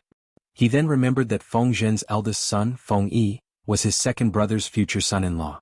If Feng Yi didn't do well, not only would he lose face for Feng Zhen, he would also lose face for Feng Jin. Feng Jin was a misogynist. He wouldn't tolerate his daughter marrying poorly. Feng Zhen sensed something and followed his intuition to look over. Coincidentally, his eyes met Feng Zhen's death stare. He laughed awkwardly and said, "Rongli is talented and attentive to the assessment. Not to mention the top 3, but the top 10 is definitely not a problem." Wei Xi saw that Feng Zhen had no backbone and could not help but secretly give him a kick. Noticing that Feng Zhen's gaze had become even more unfriendly, Feng Zhen kept a smile on his face, but he was cursing in his heart. He wanted to beat Wei Xi to death with the soles of his shoes. He unilaterally announced that he had completely severed all ties with Wei Xi, his friend who had a kind face but a wicked heart. This child is born at the right time. I wonder if it's a good thing or a bad thing. Feng Zhen had just sworn an oath to cut all ties with them when he heard Su Ku say to Zhang Ping, who was sitting next to him. Zhang Ping smiled and continued, "How is it a bad thing?" Su Ku said, "This year's students are between 17 and 18 years old. What were we doing at this age?" Zhang Ping fell into deep thought, not knowing how to answer. When their generation reached this age, they naturally began to work hard to make a living, and at the same time they had to study hard.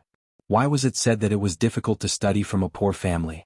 Precious and profound books were all in the hands of the aristocrats. If you wanted to study, you had to visit them. You might not even have a chance to take a look at the books even if you tried your best to persuade them.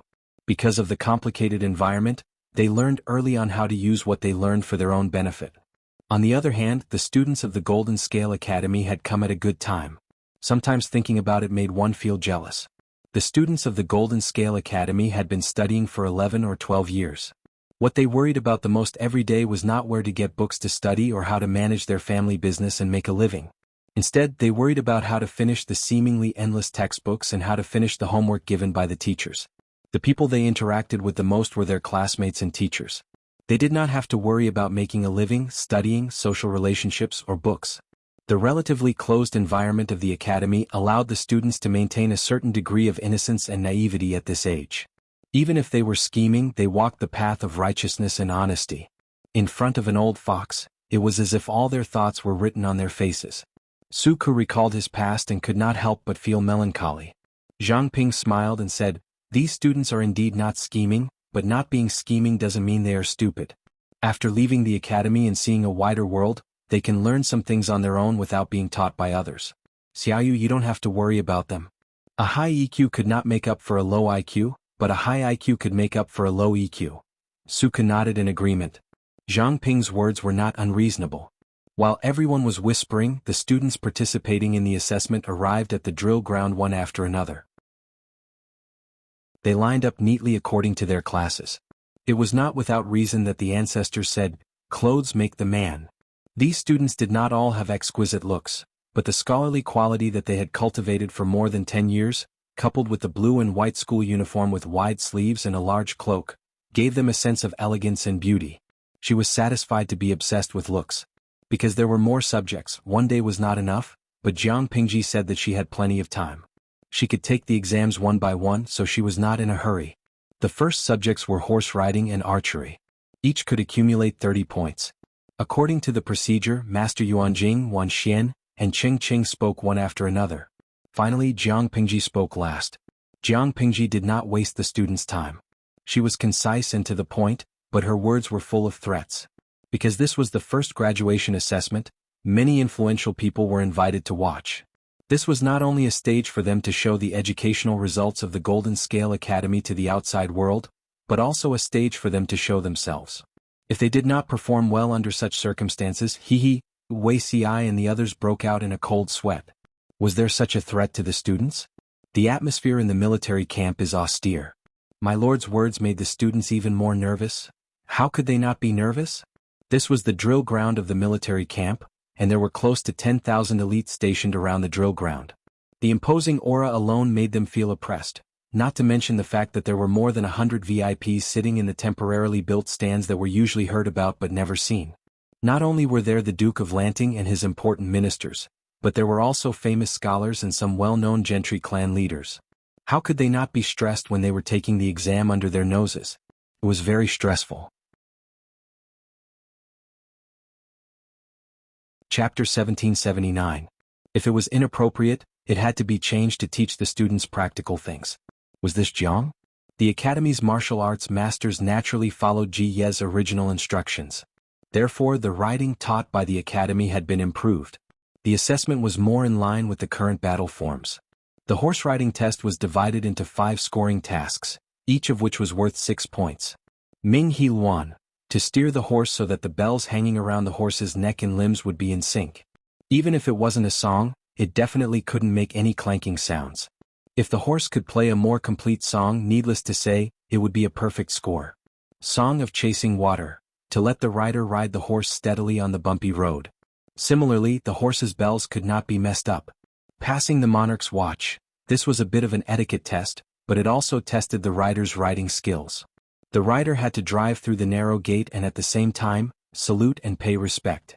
If he did not do well, points would be deducted. Dancing on the thoroughfare, this was considered an obstacle course.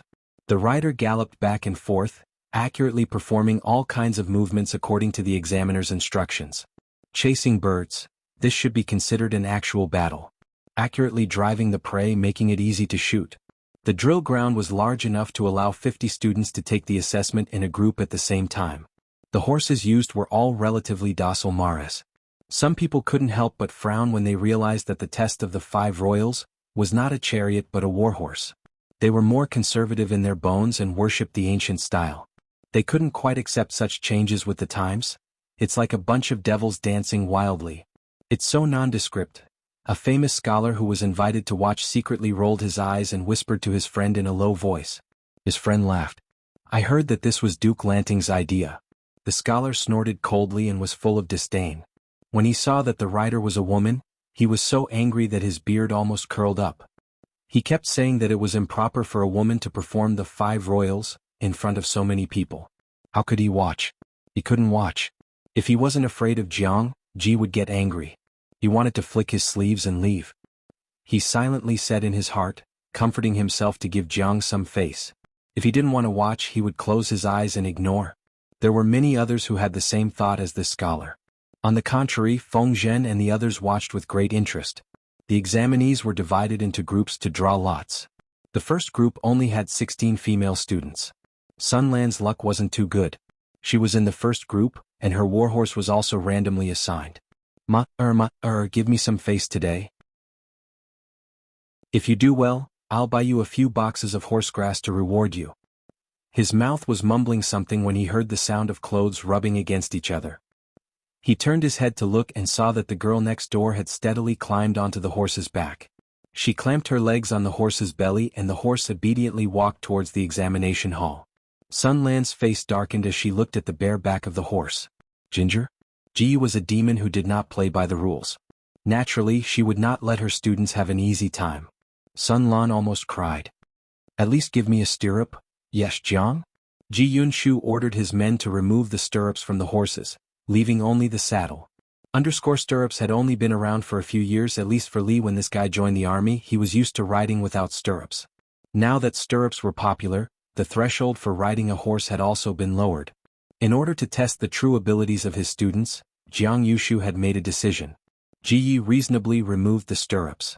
This not only meant that it was more difficult for the students to ride a horse, but it was also difficult for them to ride it. The only fortunate thing was that this batch of warhorses were not big, and they were very docile and obedient. If it were the heavy horses of the heavy cavalry battalion, any one of them would be taller than an adult man.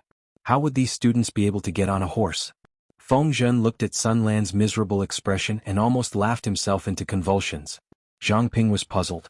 I wonder what the Lord's intention is in removing the stirrups? Feng Zhen said mysteriously, Shiheng, you may not know this. If you don't rely on stirrups to get on a horse and ride a horse, your waist is not bad. Zhang Ping? The scene suddenly became dirty. Wei Ci coughed lightly at the side, indicating for this group of old drivers to take it easy. Why were they racing in such a formal setting? Feng Zhen continued to watch and discovered a somewhat strange phenomenon. These children's waists are not good.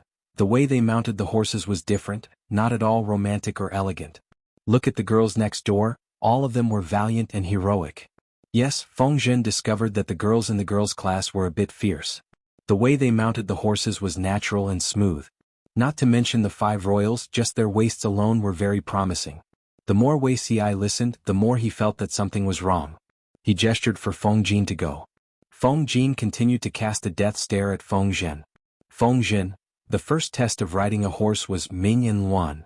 The warhorses' necks and legs were hung with bells. What the students had to do was to control the horses to walk and make their bells ring, trying to make the sounds as rhythmic as possible. If they could play a prescribed tune, the more perfect it was, the better they would get full marks. This test not only tested the horses, but also the students' music theory. Before the test began, the students were given a short period of time to communicate with the horses under them. At the same time, they were given a buffer time to adjust their emotions. Isn't this kind of test unfair to the later students? Some people were doubtful. After all, the first group would be told the songs, so the preparation time was short. However, the later groups would have plenty of time. Continue to watch. The Duke of Lanting wouldn't even consider this. When the music officer played the test tune, everyone was stunned and couldn't help but whisper, "I've never heard of this tune. Brother XX is proficient in music theory, do you have any impression of it?" Brother XX naturally hadn't heard of it either, because this tune was created by the audience in the salted fish dimension. It was the familiar Christmas song Jingle Bells.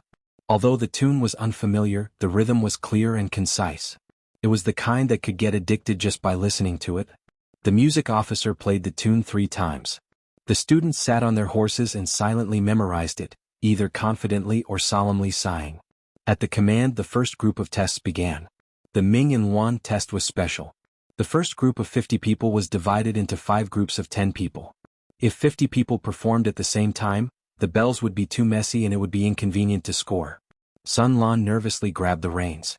Beads of sweat appeared on her forehead. The rhythm was not very clear, but it was not out of tune either.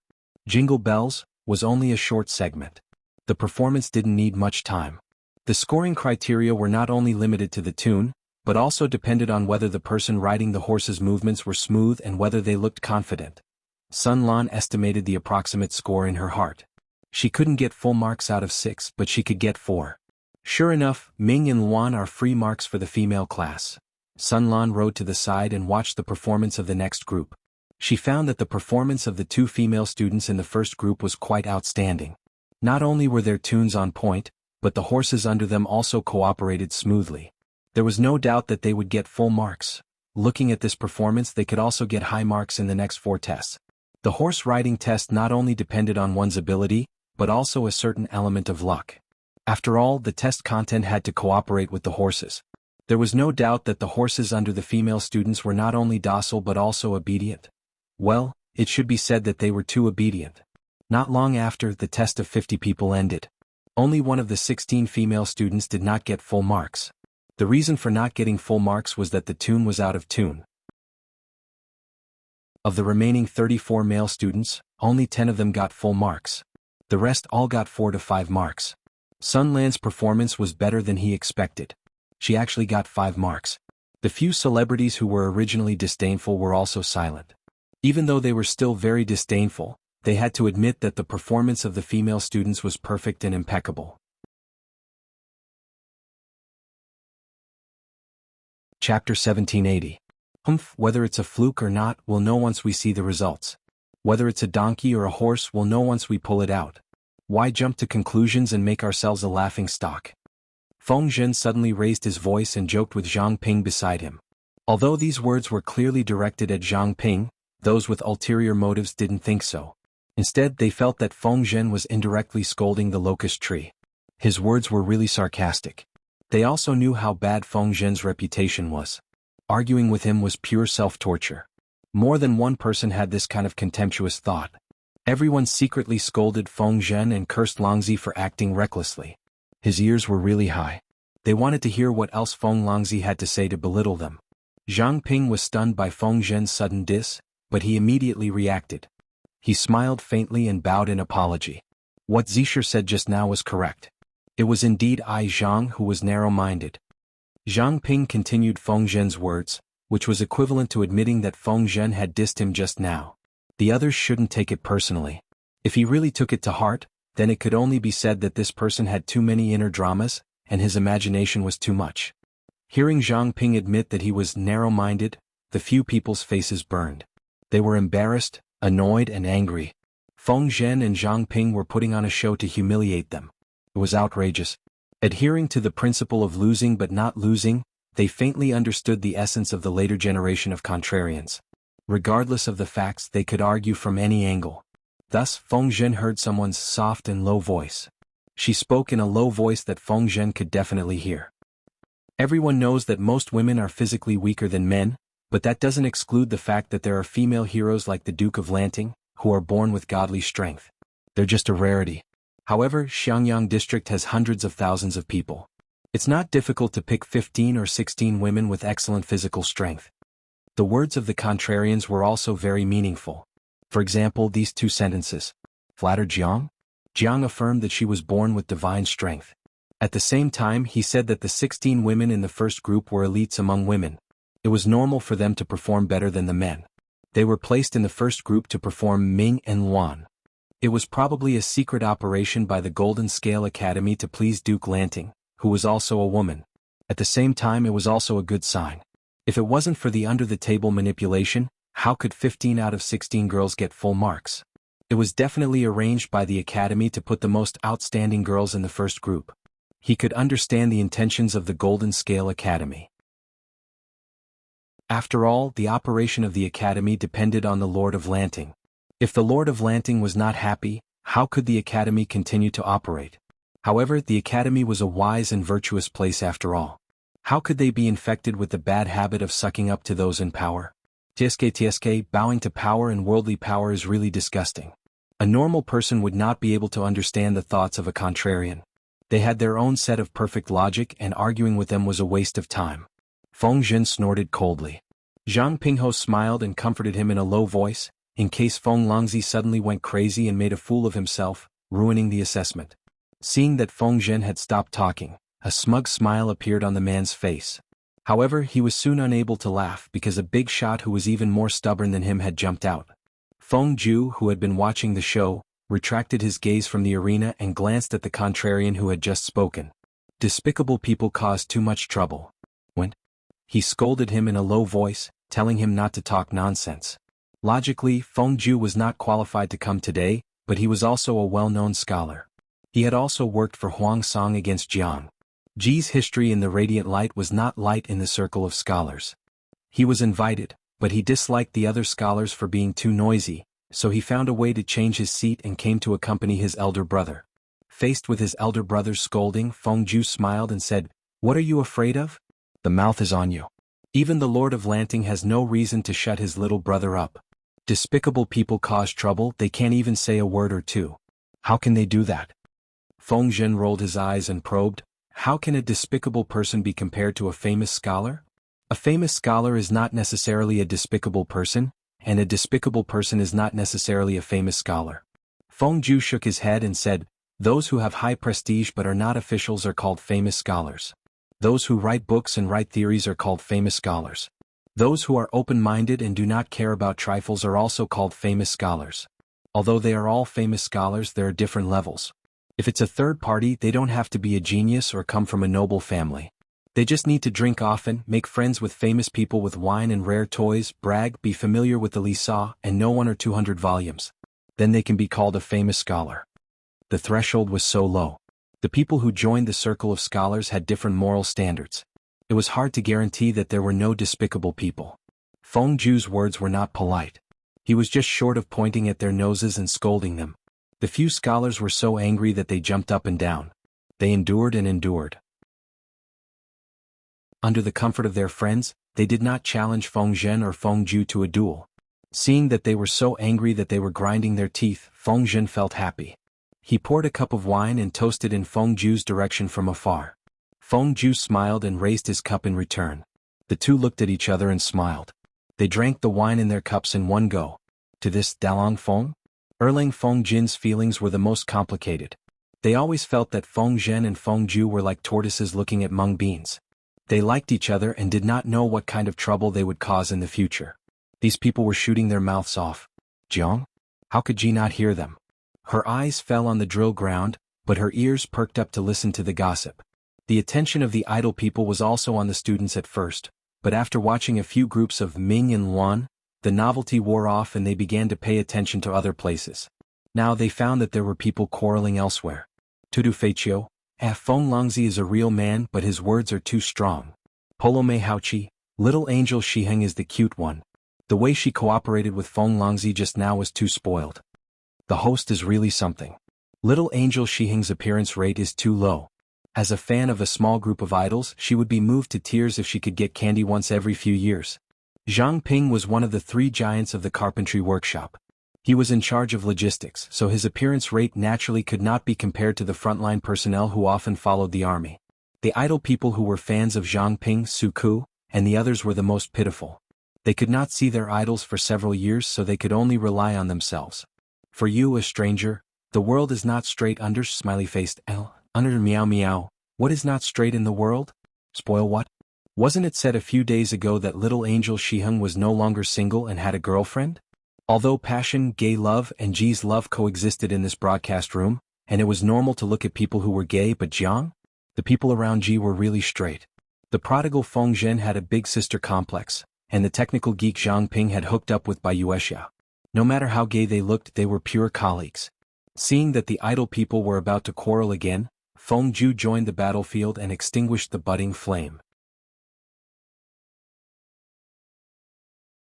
Chapter 1781. Lan Shueyu Buja. I always thought that being a celebrity was a noble profession. In the end, you can call yourself a celebrity just by reading a few books, being good at socializing, bragging and marketing. Why do I suddenly feel like a marketing account when you explain it like that? Gui Kai Guo Feng Xiao. It's not a marketing account, it's obviously a social butterfly. Tudu Feichio. No, it's obviously a social butterfly who runs a marketing account. Jiang? Ji glanced at the bullet screen and almost couldn't hold back her laughter. It was true that there were high-quality and cultured people in the celebrity circle, such as Feng Ju, who was really talented, and Zhang Ping in the past. He belonged to the category of people who had a high reputation but did not become an official. However, there were also speculators who used fame and connections as capital to advance their careers. With such an analysis, there was indeed a sense of déjà vu from a marketing account. Jiang? Ji had been developing for many years. Those celebrities had often used their fame and connections to diss Jiang? If it wasn't Jiang? Ji had the ability and Wei Ci was good at controlling public opinion. Maybe her reputation would really be discredited by these celebrities. Why did people say that one should not offend these scholars? Wasn't it because they had pens in their hands and could control public opinion? Once they started to control public opinion, Ji would be defined as a tyrant. In the future, there would be countless people who would discredit her. Don't look down on these celebrities. It was no joke if they united to discredit a person. Listening to Feng Ju's blunt diss, she suddenly understood why she got along with Feng Ju in Wei Ci's previous life. His temper was really to her liking. If she didn't like it, she would argue back. If she couldn't argue back, she would show her fists. She wouldn't suffer any losses. It was nonsense to say that a gentleman's revenge was never too late. If there was enmity, it was the right way to take revenge on the spot. For example, these girls from the Golden Scale Academy were indeed given to Jiang? Ji fought for a breath of air. If the outstanding performance of the first group of 16 girls was a fluke, then the stable and outstanding performance of the next 3 groups of girls made some contrarians speechless. Those girls' outstanding writing skills were obviously hard work. Anyone with a discerning eye could see that. What about those who couldn't tell? Of course they were blind. However, as a contrarian, he wouldn't admit defeat easily. What was there to be proud of about Ming and Luan's excellent performance? As long as one put in a lot of effort, they would be able to make it look presentable. This did not mean that these girls were really amazing. Sun Lan's hearing was pretty good, and he was one of the first batch to finish the exam. While watching from the side, he could also pay attention to the people in the stands. What are you thinking about? The third group, Feng Yi, had completed the test and was riding over. There was a thin layer of sweat on his forehead, and his jade-like face was dyed red. The way he rode on the back of the horse made him look even more youthful. As the spring breeze blew, his wide sleeves fluttered in the wind, and his hair ribbon fluttered in the wind. This youth's graceful bearing made him a dazzling existence in the crowd. Sun Lan glanced at her friend and smiled. I'm thinking that those people with loose tongues, do they think their faces are too thick? That it doesn't hurt to hit them? Feng Yi had a puzzled look on her face as she jumped off the horse. She carefully tidied up her appearance and handed the reins to the groom. The groom had to lead the horse away for the next group of students. What talkative person? You mean them? Feng Yi was smart. Even if she didn't hear what the scholars said, she could roughly guess what they were talking about. Sun Lan sighed. The male class lost completely in the horse riding event, but those scholars are still looking for excuses. It makes us even more incompetent. Forcefully maintaining their dignity was the most fatal thing. The senior male students of the Golden Scale Academy had tacitly accepted that they were outclassed in horse riding and archery, but outsiders who didn't understand the situation were still looking for excuses for them. Sun Lan was thin-skinned. The more she listened, the more ashamed she felt. She really wanted to beg them to shut up. Feng Yi smiled. This can't be helped. In their opinion, women are naturally weaker than men. They shouldn't perform so well in horse riding, and archery. Once the facts exceed their expectations, they will naturally find all kinds of excuses to justify their arguments. Unintentionally, Feng Yi understood the nature of the contrarians. Sun Lan said, "But isn't it known to everyone that the Duke of Lanting met an immortal and was taught a book? Everyone knew that the Duke of Lanting met an immortal when she was young. The immortal taught her a godly book and taught her how to make up for the 30% yang qi that a woman lacked when she was born. After making up for the lack of yang qi, a woman's physique would be the same as a man's. They couldn't be judged by so-called common sense anymore." Before these celebrities jumped to conclusions, didn't they know about the studies of the girls of the Golden Scale Academy?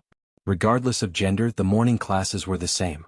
In the afternoon, the men learned horse riding, archery and swordsmanship, while the women learned needlework, horse riding, archery and martial arts. The girls learned the same martial arts as the Duke of Lanting. They learned for more than 10 years. If they couldn't fight, then who could? Didn't they know that the male students of the Golden Scale Academy didn't dare to provoke the girls? Feng Yi pondered for a while before coming to a conclusion. There will always be people who don't believe in heresy. Sun Lan said, "That makes sense." While they were talking, Feng Yi's results were also out. His Ming and Luan only had 4 points. 4 points? Didn't they say that Feng Zi was all-powerful? Why didn't he cover up his son's shame? The celebrity who was dissed by Feng Zhen was proud. Feng Zhen bragged about how outstanding his son was every day, but he only got 4 points. His results were below average. Feng Zhen didn't feel embarrassed. He felt embarrassed for the other party. He had been bragging for so many years and now he was finally going to break. Feng Zhen was very calm and wasn't affected in the slightest. Feng Yi's physique was like his. Performing Ming and Luan required physical and mental strength. The troublemaker even removed the stirrups. It wasn't just difficult. The rider had to use the strength of his waist and legs to control the horse. It was normal that Feng Yi didn't get full marks. Zhang Ping saw his calm expression and was even in the mood to encourage his son with his eyes. He was very curious. His son had embarrassed his father, but Feng Longzi wasn't angry? Feng Zhen rolled his eyes and said, "Among the 5 royals, Ming and Luan, and passing the monarch, used the least energy. Rong Li's physique is like mine, weaker than the average person. If he tried his best in the first section he could get full marks, but for the song of chasing water, dancing on the thoroughfare, and chasing bird to the left, he wouldn't be able to do it.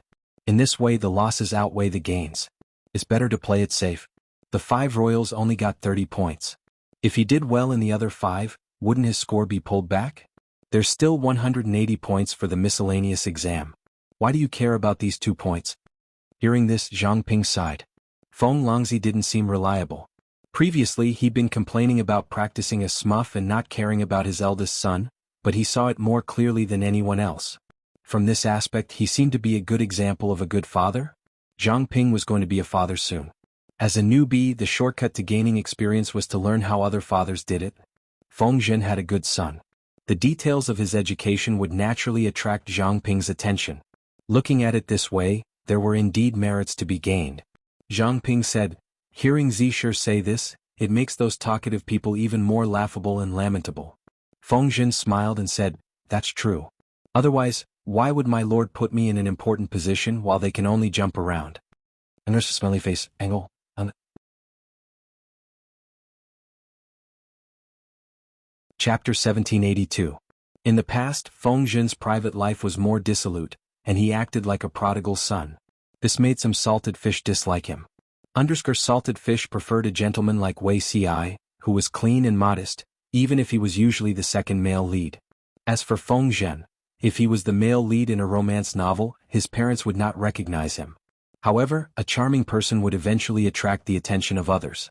Feng Zhen was not the male lead in a romance novel. His fans were more rational and knew that one's value could not be judged solely by his private life. Moreover, Feng Zhen's first wife, Feng Yi, died in childbirth. After that, he was single for many years before marrying Wan Xiu.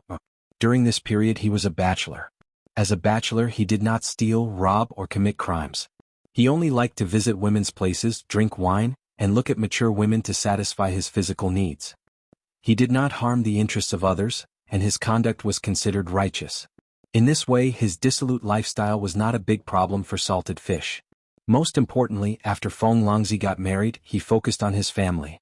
Compared to those men who had 3 to 5 concubines after marriage and lived a drunken life, as well as the modern scumbags who had illegitimate children, mistresses, and cheated on their partners, Feng Longzi was simply a good man. This earned Feng Zhen quite a few fans. As an idol with tens of millions of active fans, Feng Zhen's business ability was very strong, and he inadvertently attracted another wave of fans. For example, this time Feng Zhen, as an ancient person, had a similar open-mindedness and parenting experience to modern people. He was also direct and efficient in his criticism. If one did not become a fan of such an idol, then who would? When Jiang Pingji found that the bullet screen was full of comments related to Feng Zhen, this guy's popularity soared like a rocket. Feng Longzi's mama fan. After following the live stream for so many years, I realized that Feng Longzi is the father with the most modern parenting concept among all the dads. Don't be fooled by his usual lack of style, but outsiders can see that he interacts with his son on an equal footing. He does not use his status as a feudal parent to control everything about his children. Just based on this point, I think many modern parents can't do it. Jiang Pingji secretly nodded at this comment. She did not know why, but almost none of the ministers around her were old-fashioned and pedantic. She had never heard of any family that valued sons over daughters. On second thought, birds of a feather flocked together. This was the personality of the Lord. Of course, the officials who were attracted to her also had something in common. Zhen Wujiu, the comment above really touched my heart. If you compare Feng Longzi with my parents, I wonder which one is the ancient person and which one is the modern person. My parents' way of educating me was to beat and scold me. When I was young, it was my younger brother who stole 50 cents to buy candy. My parents didn't care about the consequences and beat me with a clothes hanger. They forced me to admit that I was the one who stole it. They beat the clothes hanger until it broke and my body was covered in black and blue marks. Later, when they found out that it was my younger brother, they pretended that nothing had happened. They even said that I was narrow-minded and bore a grudge until now. Feng Longzi is a playboy, but after he has a family, he is a loyal and responsible man. As for my dad, the Salted Fishes remembered very clearly that Feng Zhen wasn't always right. There were also times when he made mistakes and was disciplined by his son. A patriarch who lived in feudal times could lower his pride and admit his mistake to his son, but their parents stubbornly refused to admit their mistake. Parents couldn't be wrong. Even if they were wrong, children couldn't ask their parents to apologize or challenge their parents' authority. Otherwise it would be considered unfilial. Penglai umbrella dad, that's true. Feng Longzi did a good job. My grades used to be among the best. Later, because of puberty, weight gain, and being ostracized by my classmates, my grades plummeted. For the first time, my dad was called as a parent by the teacher. He didn't ask anything and directly slapped me 7 or 8 times in the teacher's office. He even kicked me in the stomach and scolded me with all kinds of nasty words. Feng Yi only got 4 out of 6. Feng Longzi analyzed rationally, understood his son, and even rebutted the gossipy old woman. Sigh, they couldn't be compared. Hashtag the heartless world owes a father like Feng Zhen. Hashtag for a time, topics related to Feng Zhen rushed to the hot search, causing many netizens to complain about their parents. The most attractive point of this topic was that Feng Zhen, the ancient people, had more open-minded parenting principles than modern parents. Some people said that the generation of parents was uneducated and old-fashioned. How could children be so vengeful? Parents and children were connected by tendons even if their bones were broken. When children were scolded by their parents, it must be because they were at fault. How could they not be filial? These comments were naturally dissed by the Salted Fish who were reminiscing about the past. F***ck, even Feng Zhen, a standard ancient person, didn't talk about filial piety all day long. Instead he said things like the father is kind and the son is filial, and the father is not kind and the son is not filial. A group of modern people rushed to clean up the filial piety, and even said things like, parents can only understand the painstaking efforts of their parents. These remnants of feudalism should really transmigrate back to be ancient people. Maybe they would be even more famous than they were now. What painstaking efforts! Wasn't it because they had become parents and changed from being controlled to controlling others? Was it because they wanted to maintain the authority of their parents? If they really understood, shouldn't they reflect on themselves? Wrong is wrong, right is right? The salted fish didn't think that parents who stubbornly refused to admit their mistakes could set a good example for their children. Shenyumuxi musi, Tiske, this kind of spicy chicken soup for irresponsible parents to clean up the mess is the most disgusting. For a time, there was a craze on the internet to learn from Feng Zhen, to learn how a feudal man should be a father and a husband. One wouldn't know if they didn't dig, but once they did, they were hooked. Even if Feng Zhen was a middle-aged ancient man in his 40s with a wife and a son, it didn't stop a large number of female fans from following him. Jiang Pingji looked at the grand scene on the bullet screen and looked at Feng Zhen with a teasing gaze. TSK, how refreshing. A prodigal son that everyone despised could actually become a good father and husband. This is probably the generation gap. A generation gap every 3 years. Based on this calculation, the economic and technological level of this era and the salted fish dimension were many generations apart. At the same time, Feng Zhen didn't know that he had become an internet celebrity in the other 2 dimensions. He said he despised his son, but his body was honest. He sent someone to smuggle some things for his son. Peanut cake. This kind of snack was very cheap for salted fish. One could buy a caddy of it online for more than 20 yuan, but it was rare in this era. Not everyone could afford to eat it. Feng Yi generously shared some with her friends. The graduation exam was a big event for them. Afraid that they would make a mistake during the exam and affect their performance, the students didn't dare to eat too much. Feng Yi was a little hungry after taking the Ming and Wan exam. You can't tolerate hunger. Eat more yourself. They stayed in the crowd and had wide sleeves to hide their faces. Secretly eating something wouldn't attract attention. Feng Yi said, "Father gave me a plate. It's enough." Sun Lan seemed to have thought of something and looked at Feng Yi with envy. Chapter 1783. After Mingyi Luan, it was Song of Chasing Waters. During the performance of Song of Chasing Waters, the rider had to ride the horse steadily on the bumpy road. The grading criteria were similar to Mingyi Luan.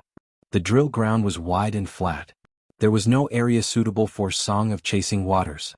Everyone thought that they had to change the venue, but Jiang Pingji had no intention of doing so. She clapped her hands 3 times. The soldiers stationed in the distance tacitly opened up a path. The spectators in the distance couldn't help but stretch their necks. "What's that?" Questions were asked from the crowd. Jiang Pingji said, "The Song of Chasing Waters will be tested on it." When everyone saw it clearly, a celebrity couldn't help but sneer. Is this considered playing to the gallery or being overjoyed? Jiang Pingji had asked someone to move the plot of land there and put it together to form an examination venue. In the eyes of these contrarians, this action was like taking off one's pants and farting. The drill ground could be moved if there was nothing important. They actually spent so much manpower, material resources and financial resources to move the plot of land here. What a waste. Jiang Pingji had good hearing. She had heard many suffocating remarks made by these contrarians. Salted Fish felt that Jiang Pingji was too naive, but in fact, Jiang Pingji didn't care about them at all. The contrarians were a group of clowns. No matter how much they talked, they couldn't hurt Jiang Pingji at all. What made the contrarians feel worse than scolding back was ignoring them. They were the third-class celebrities in Feng Zhu's words. No matter what they did, their ultimate goal was to accumulate connections and prestige to lay a good foundation for their future career advancement. Since ancient times, there was no lack of celebrities who used this method to advance. The more they scolded those in power, the more they were valued. Firstly, they didn't think that they were contrarians. They were saying things that others didn't dare to say. Secondly, if they became officials and were put in an important position by Jiang Pingji in the future, this old history could be dug up and become a story of the ruler and her ministers forgetting all enmity with a smile. Not only would they step on those in power to increase their prestige and add a layer of golden light, but those in power could also use this to show their magnanimity. However, Jiang Pingji chose to ignore them and let them continue to jump and jump. This was very uncomfortable. Unders your smiley face, Engel. Unders, I really remember that the Lord has good hearing. She definitely heard what those vile people said. Feng Zhen laughed maliciously. The celebrities worked hard to put on a show, but the Lord turned a blind eye. Zhang Ping said, "The Lord is actually not angry?" Feng Ju interrupted. A scholar's tongue can be spared but not silenced. Wuxia also said, the Lord is kind and benevolent, he will not be calculative with them. Taking care of this non-lethal contrarian was not only giving the contrarian too much face, but it was also disgusting. If Jiang Pingji really went online to deal with the trolls, it would provoke the backlash of the scholars and make the trolls even more vicious. Yes, in this era, imperial power wasn't centralized and it wasn't absolute. It wasn't as exaggerated as the literary inquisition mentioned by Salted Fish in the livestream room. Scholars had the right to express their opinions. Even a king didn't have the right to kill someone just because they said something wrong. That was the action of a tyrant.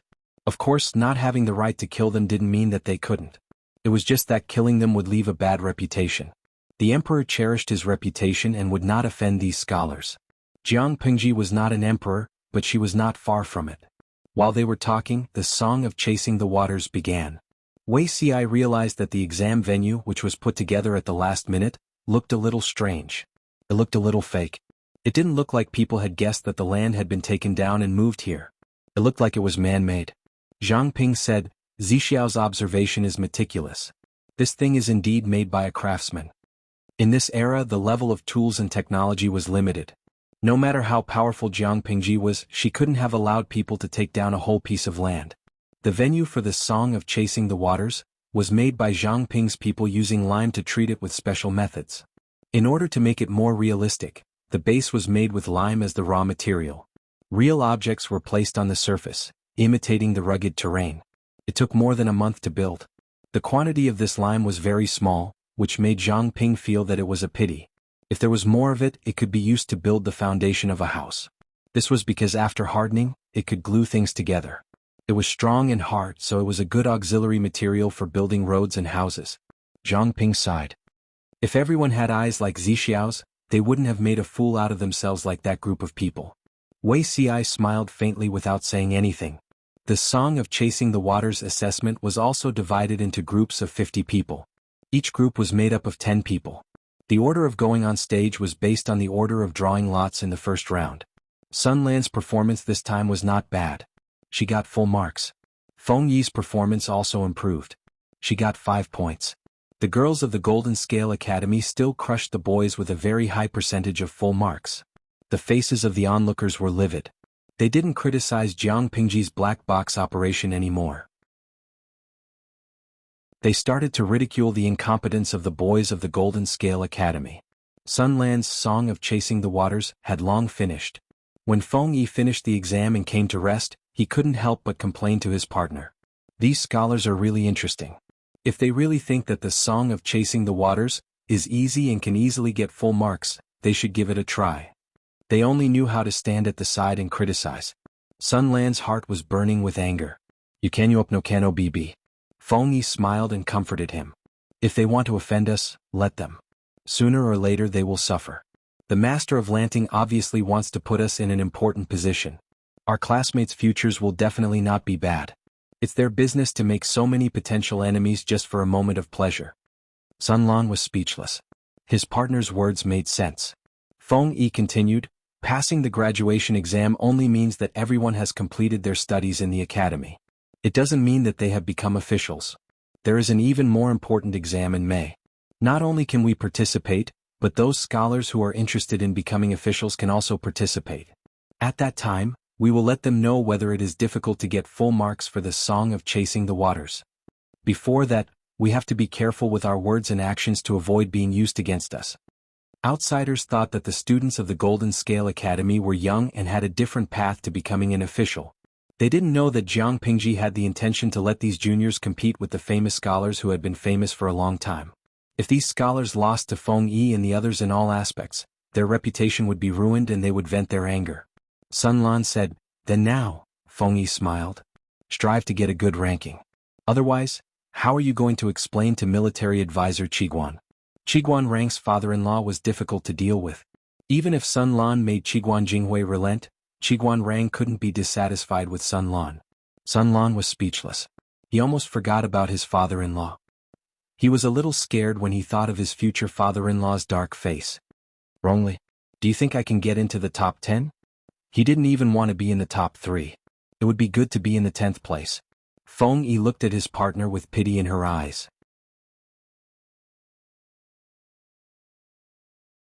Chapter 1784.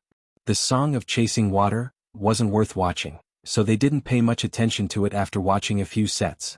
Jiang Pingji took the opportunity to daydream for a while, but she could not slack off for the following, passing the Juanbiao. When the students started, salted fish's topic of discussion changed from Feng Zhen to Jiang Pingji. Passing the Jun's watch was a test of one's writing skills. There was also an element of etiquette in it. Specifically, one had to salute Jiang Pingji. Upon seeing this familiar scene, the salted fishes exploded. Billy Billy animation. If you're not afraid of death, don't you think this is like a military parade? Cafeteria Daffin Auntie. For example, the host said, "Thank you for your hard work," and the students replied, "To serve the Lord?" Tudu Feichio. Previous post, I've put you on the November list. Juicer. Open the door, check the meter, Dongfeng Express. Jiang Pingji didn't quite understand the political situation in salted fish's dimension. She didn't quite understand the underlying meaning of their banter. Salted fish wasn't the only one who was in an uproar. The celebrities couldn't sit still either. They all knew Jiang Pingji's ambition. They knew that all she needed to do was to ascend to the throne and announce it to the world. However, as long as he did not ascend to the peak, he would not be a monarch. It would be unjustifiable for him to accept the greetings of the students of the Golden Scale Academy. However, no one cared about what they were thinking. Feng Zhen and the others were still watching with great interest. When the students performed Passing the Monarch Watch, they also felt their hearts fill with pride. Especially the girl from the Golden Scale Academy, her eyes were red after she left the stage. Fortunately, I didn't listen to them back then and give up. Now the bitterness is over and the sweetness is coming. Even if they had independent household registration, even if they had studied for so many years, even if they had martial prowess and talent that others did not dare to underestimate, these girls still felt that it was too unreal. He was afraid that all of this was just an illusion, a beautiful dream that would disappear after he woke up. They grew up in the academy and most of the girls were not so persistent about marriage. What they were worried about was their own prospects and future. Therefore, a few of them decided to go to the women's camp to develop themselves. Now, their positions varied from high to low, but their prospects were pretty good. Although they were putting their heads on their waistbands, the future was no longer unknown to them. Other than those who went to the military camp, there were also a few who were willing to marry because they liked a stable life. It was good for them to take care of their husbands and raise their children. In the future, when they had sons and daughters, they could also use what they had learned to teach them well. Who knows, they might even be able to cultivate good seedlings that could bring honor to their ancestors. Everyone had their own ambitions and no one could force them to do so. A married classmate had also said something that was still fresh in his memory. The Duke of Lanting has never married in his 20s. Perhaps he thinks that all women in the world are like him, and let us stay in the academy until this age. However, women couldn't compare to men. How could they afford to drag it out for so many years? Everyone said that the Duke of Lanting intended to help a woman become an official. However, we had been studying in the academy for so long that we were almost worn out, yet there was still no news. Don't blame me. I'm 2 years older than all of you. I really can't afford to drag this on. You can still wait, but if I continue to delay, which future husband will want such an old man? Even if I marry him, I'll still be someone's stepmother and raise someone else's child. I'm sorry for all the years of nurturing you, Master Lanting. If there's a chance in the future, I'll repay you. Even though the Golden Scale Academy had tried its best to isolate the influence of the outside world on the students, they didn't stay in the academy all year round. There would always be times when they came into contact with the outside world. Faced with such an old age, seeing women of the same age getting married and becoming mothers, having their own bloodlines and stable families, an indescribable uneasiness spread from the bottom of their hearts. They were like passers-by walking in the dark, unable to see their future. They didn't know whether they were stepping on a sunny path that led to a bright path, or a single-plank bridge filled with thorns and dangers, or a lofty cliff. These worries were also shared by the girls who stayed behind. Some of them couldn't afford to gamble, so they retreated to the safe haven and chose to marry and have children. However, today when they drove the chariot past the shaft of the gate and looked at Jiang Pingji, their uneasiness and confusion vanished like smoke in thin air. In the end, they still waited for the opportunity, waited for the light, and saw that the future was a sunny path instead of a lofty cliff that they had been worried about. Compared to Mingyi Luan and Cho Shui Chu, which had a large number of points deducted. Passing the ruler's watch had a higher percentage of full marks. Feng Yi finally got the first full mark. Of course, he wasn't happy because of this, because the next segment was dancing on the streets and chasing birds by the left. These two segments tested one's stamina, endurance, and technique. Feng Yi's body wasn't strong enough, so there was no hope of getting full marks. Even so, Feng Yi had a brilliant performance in the dancing on the streets segment. Who asked him to be so good-looking and elegant? His performance attracted the attention of many of the wives of the aristocratic families. They secretly asked which family he was from to have such a graceful bearing. The moment they asked, the faces of the wives darkened. It wasn't that they despised Feng Yi for being Feng Jin's son, it was just that Feng Yi had been engaged by Feng Jin's daughter. No matter how good he was, wouldn't he still be someone else's son-in-law? After searching and searching, there would always be a good candidate who was alone. After searching and searching, they really did find a few targets that they were satisfied with. These young talents were all from aristocratic families, and they were not bad-looking. Among them, the most popular ones were the two sons of the Feng family. Even if their results weren't outstanding, they were born with a dazzling halo. Especially Feng Gui's eldest son, the eldest son of the direct line of descent, who was going to inherit the Feng family in the future. The second son of the first wife was also not bad. He did not have the pressure of inheriting the clan and was worthy of his daughter. When they heard that the two young men of the Feng family had a divorce from their legal mother, and that Feng Gui's wife was now the stepmother, their burning hearts cooled down a little. Children who didn't have a mother to teach them didn't seem very reliable. Jiang Pingji was seriously observing the potential of these students, but a group of wives from aristocratic families were looking for matchmaking partners for their children. Smiley face, angle, salted fish. They watched the ancient version of dressage with great interest. Even if they didn't understand the intricacies of it, it was still very pleasing to the eyes to see a valiant and heroic girl or a graceful young man on horseback. He Swosi, after watching it, I only had one thought: I want to ride a horse. Zenke, coach, I want to ride a horse. Black-bellied Samiran, before riding a horse you should measure your weight first in case the horse collapses. It's impossible to ride a horse and we don't have a mine at home. Smiley face, angle. After the examination of the 5 royals, the total score was tabulated. There were 46 people with full marks and 33 of them were girls. Feng Yi's total score was 24, and she was below average. Sun Lan was slightly better than her, and she was above average with a total score of 27. Jiang Pingji glanced at the score and said, "It's still early. Let's continue with the next subject." After riding a horse, she followed up with archery. There were 3 subjects in archery, and each subject had 10 points for a total of 30 points. To prevent the students from accidentally injuring others, the venue was rearranged. Looking at the arrangement, some people whispered, "The Duke of Lanting is really bold because of her skills. Isn't she afraid of being accidentally injured by the arrows? Bold because of her skills, she's also made of flesh and blood. Isn't she afraid of being careless?"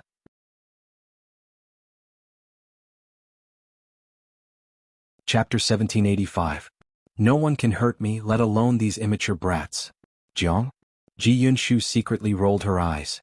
If it was in the original world, there were only a few people she couldn't beat in a PK. But in this world? A bunch of weak martial artists wanted to touch the hem of her clothes? It turned out that flags couldn't be randomly thrown because no one knew when they would be slapped in the face. Among the 6 arts, archery and defense were similar. Defense had 5 defenses and archery also had 5 kinds of archery skills. They were White Arrow, Sanlian, Shanzhu, Xiangqi, and Jingyi. When the exam was planned, the big shots in the academy wanted to divide archery into 5 small items according to the 5 imperial commands. Each item would give 6 points. But Ji looked at the 5 shooting skills carefully. She felt that it was too easy to test the 5 shooting skills. It wasn't challenging and couldn't accurately distinguish the students' shooting skills. The big shots reacted like this. What was the Master of Lanting talking about? Didn't she know how difficult it was to control the 5 shooting skills? If the 5 shooting skills were taken as an exam, how difficult would it be to get full marks? If one could get full marks, he could at least be a dubois in the military. If he fought well, there would be a lot of room for promotion. Why did the Master of Lanting say it was as easy as eating and drinking? Jiang? Ji demonstrated the 5 shooting skills on the spot. Other than Lu Shi, who had learned archery for 2 months before he turned 12, Ji didn't have any learning experience. In other words, she was unorthodox, but she could easily complete the 5 shooting skills.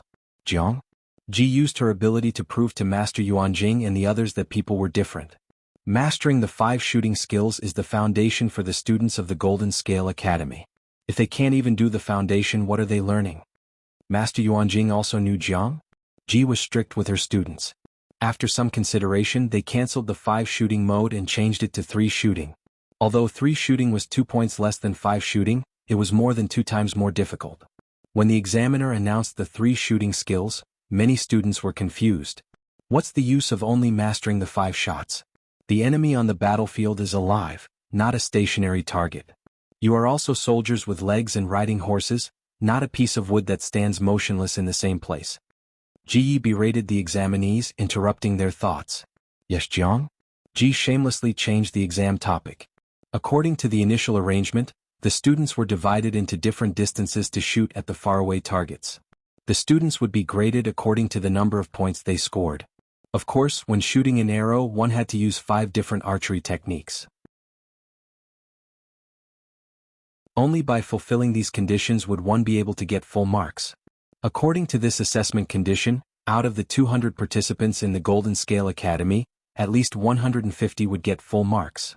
What's the difference between everyone getting full marks and everyone getting 0 marks? Naturally, he had to increase the difficulty of the test and widen the gap between the scores of students with different archery skills. So Jiang? Ji increased the difficulty by a little on the basis of 5 shots under everyone. Is the Duke of Lanting sure that it's only a tiny bit of difficulty? Did the Lord of Lanting misunderstand the 2 words, a little, or did they misunderstand? After listening to the content of the 3 shooting skills, Sun Lan's face turned pale. The girls in the queue also had a serious look on their faces. I feel that, after this assessment, no one will be able to maintain full marks. Was the Lord of Lanting really testing them? Was he really not trying to kill them?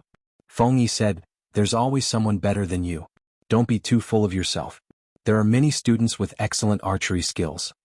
What if someone managed to get full marks on the transformative difficulty?" Sun Lan thought of her classmates in the female class and said humbly, "What Rong Li said makes sense. The first item was fixed point target shooting. As long as the arrow didn't miss the target, they could get points. To get full marks, the examinees had to use 3 or more archery techniques. The second item was a moving target. The target was a dozen or so scarecrows. The scarecrows were mounted on a moving pulley. All the vital points on the scarecrows were marked with red circles. Similarly, the examinees had to use 3 or more archery techniques to hit the target to get full marks. The third item was even more ridiculous. The examinees had to move on horseback, and the target changed from a single scarecrow to several different species of scarecrows that moved irregularly. The examinees had to use 3 or more archery techniques to hit the vital points of the scarecrows to get full marks. Jiang? Ji saw that the examinees understood the rules, so he announced the start of the test. They're just a bunch of kids who haven't seen blood on the battlefield or even hunted. How can they get full marks? The spectators muttered in their hearts. They all agreed that these students couldn't get full marks. Even a sharpshooter from the military camp wouldn't dare to guarantee that he wouldn't lose a single mark in such a harsh test. In the end, when the first examinee got full marks, the chatter immediately died down. She's really a good seedling. Write down her name. If she can't become an official after this, I'll go to the Lord to ask for her. Jiang Nongqin was also present today. However, she was leading the troops to maintain law and order and protect the Lord. At the same time, she wanted to find good seedlings from the freshmen. The women's battalion had indeed developed rapidly in recent years, but only 50% of the troops were fighting at the front line. The remaining 50% were mainly logistics military doctors. To be honest, this was not conducive for the female soldiers to fight for real power in the army. However, there were no female generals from orthodox families of generals. She could only turn her attention to the students of the Golden Scale Academy. The few girls who left the Golden Scale Academy earlier were also in her camp. Their qualities and strength were obvious to all. The students of the Golden Scale Academy taught them everything. The art of war was also a compulsory subject. The qualities of these girls were not different from those of orthodox families of generals. If the outstanding ones among them were trained well, they might be able to carry the flag of the women's battalion. The assistant general beside her acknowledged her in a low voice and carefully wrote down the names. Compared to the previous 5 Imperials, the number of people who got full marks in this subject was much lower. As of now, 180 people had finished the exam, but only 9 of them got full marks. 7 of them were girls. Jiang? Ji Yunshu muttered, there are still more than 20 people who haven't finished the exam. Maybe 1 or 2 of them can get full marks and make up for double digits. This result also dealt a big blow to many confident students. The remaining students who didn't take the exam were even more stressed. My shooting skills are still worse than XXX's. He made a mistake and got 25 points. I'll be worse later. I heard that so-and-so in the female class's 5 Imperials was quite outstanding. He also made a mistake and lost points today. The remaining 20 or so students muttered in a low voice while queuing up. At this time, a student noticed that the expression of his classmate beside him was not quite right. Are you okay? I saw that you were distracted just now. Now your face is even paler. If you're not feeling well, tell the examiner as soon as possible. His classmate's usual results were very good. He was better than him. Even he got 25 points in the 5 Imperials, but his classmate got the bottom. It was not a class at the bottom, but 200 people at the bottom. He only got 19 points. Looking at his distracted and pale face, it should be something wrong with his body that affected his performance. I'm fine.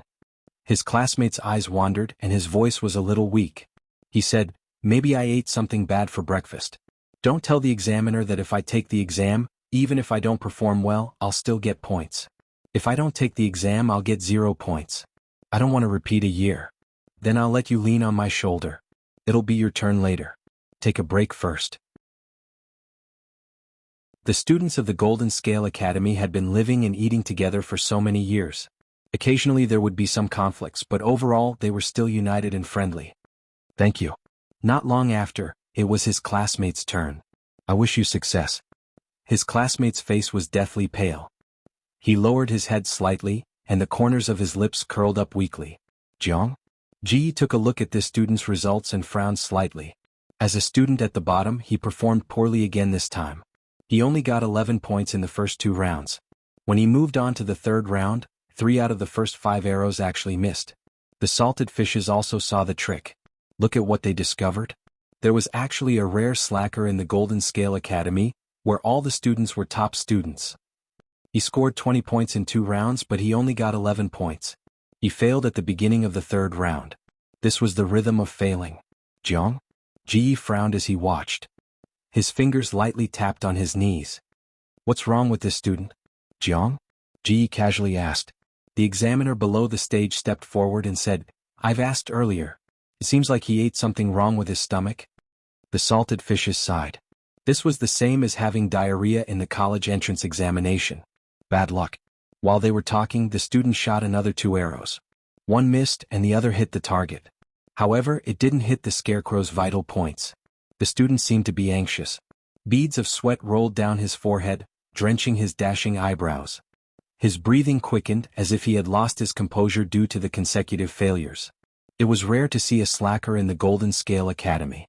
A group of scholars sneered as they watched the show, giving the student great pressure. Is he trying to shoot 3 arrows at once? Is he trying to use the consecutive shooting technique to win back his points? A scholar noticed the student's action and saw him taking out the remaining 3 arrows from the quiver.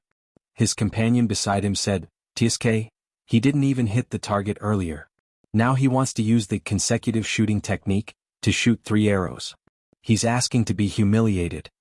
While they were talking, the student suddenly tightened his grip on the horse's belly. The horse under him galloped in pain. In a flash, the student held the bow and arrow tightly and pulled the bowstring to its fullest. His upper body slightly pressed down. Everyone thought that he was going to fight to the death. Unexpectedly, he suddenly changed his target to Jiang, Jia's face, throat, and heart. This unforeseen event happened too quickly. Jiang Nongqin was about to protect him. The warhorse under the student had already approached Jiang. Jia's fully pulled arrow left the bowstring. The arrow pierced through the air. Jia's lips just raised into a sneer. She knew that this student was pretending. Even if he could deceive everyone and make them believe that he was not in good condition, Jiang Nongqin would not be deceived. Ji would not be deceived. Help! The moment the arrow left the bowstring, fear crept into Wei Si's heart. The words "help" in his mouth were even hoarse.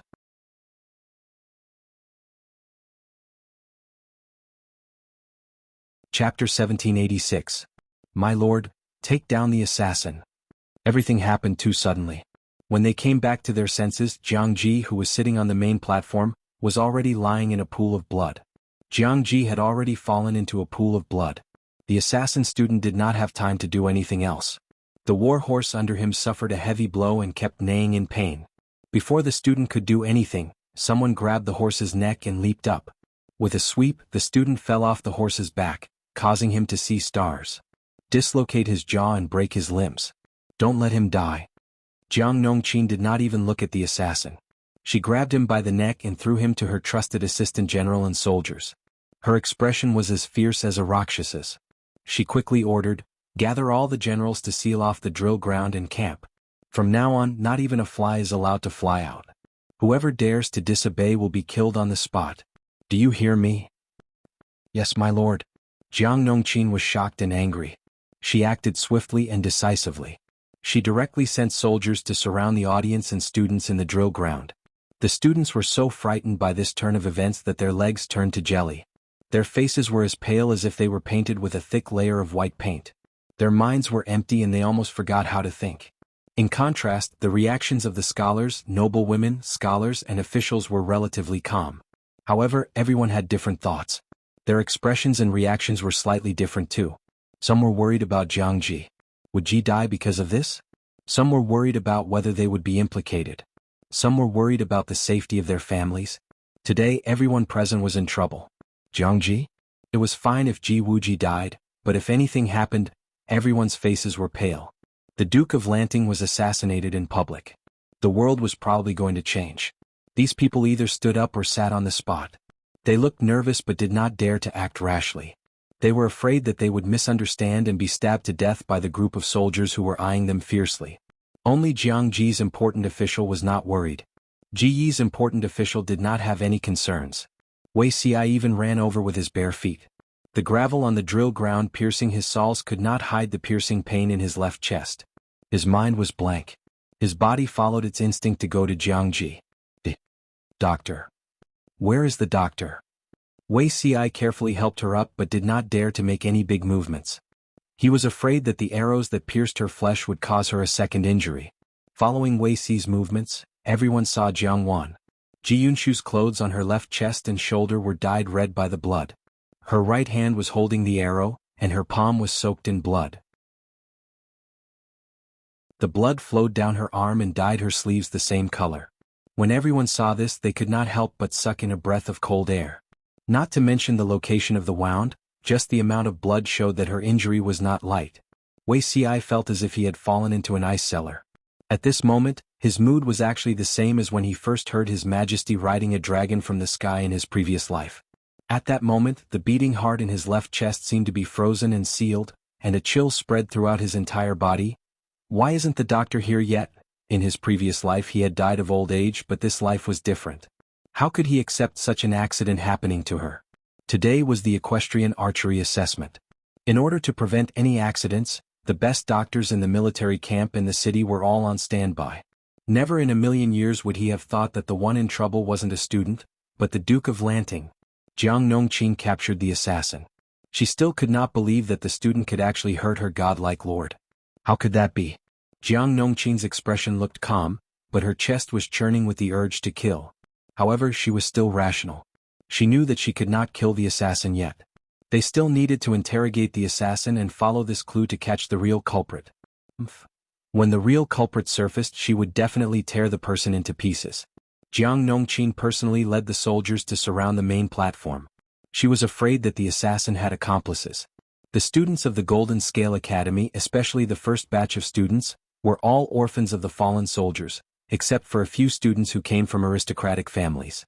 Their lord had nurtured them for more than 10 years, but now there was an assassin. Who knew if there were accomplices of the assassin among the soldiers in the military camp?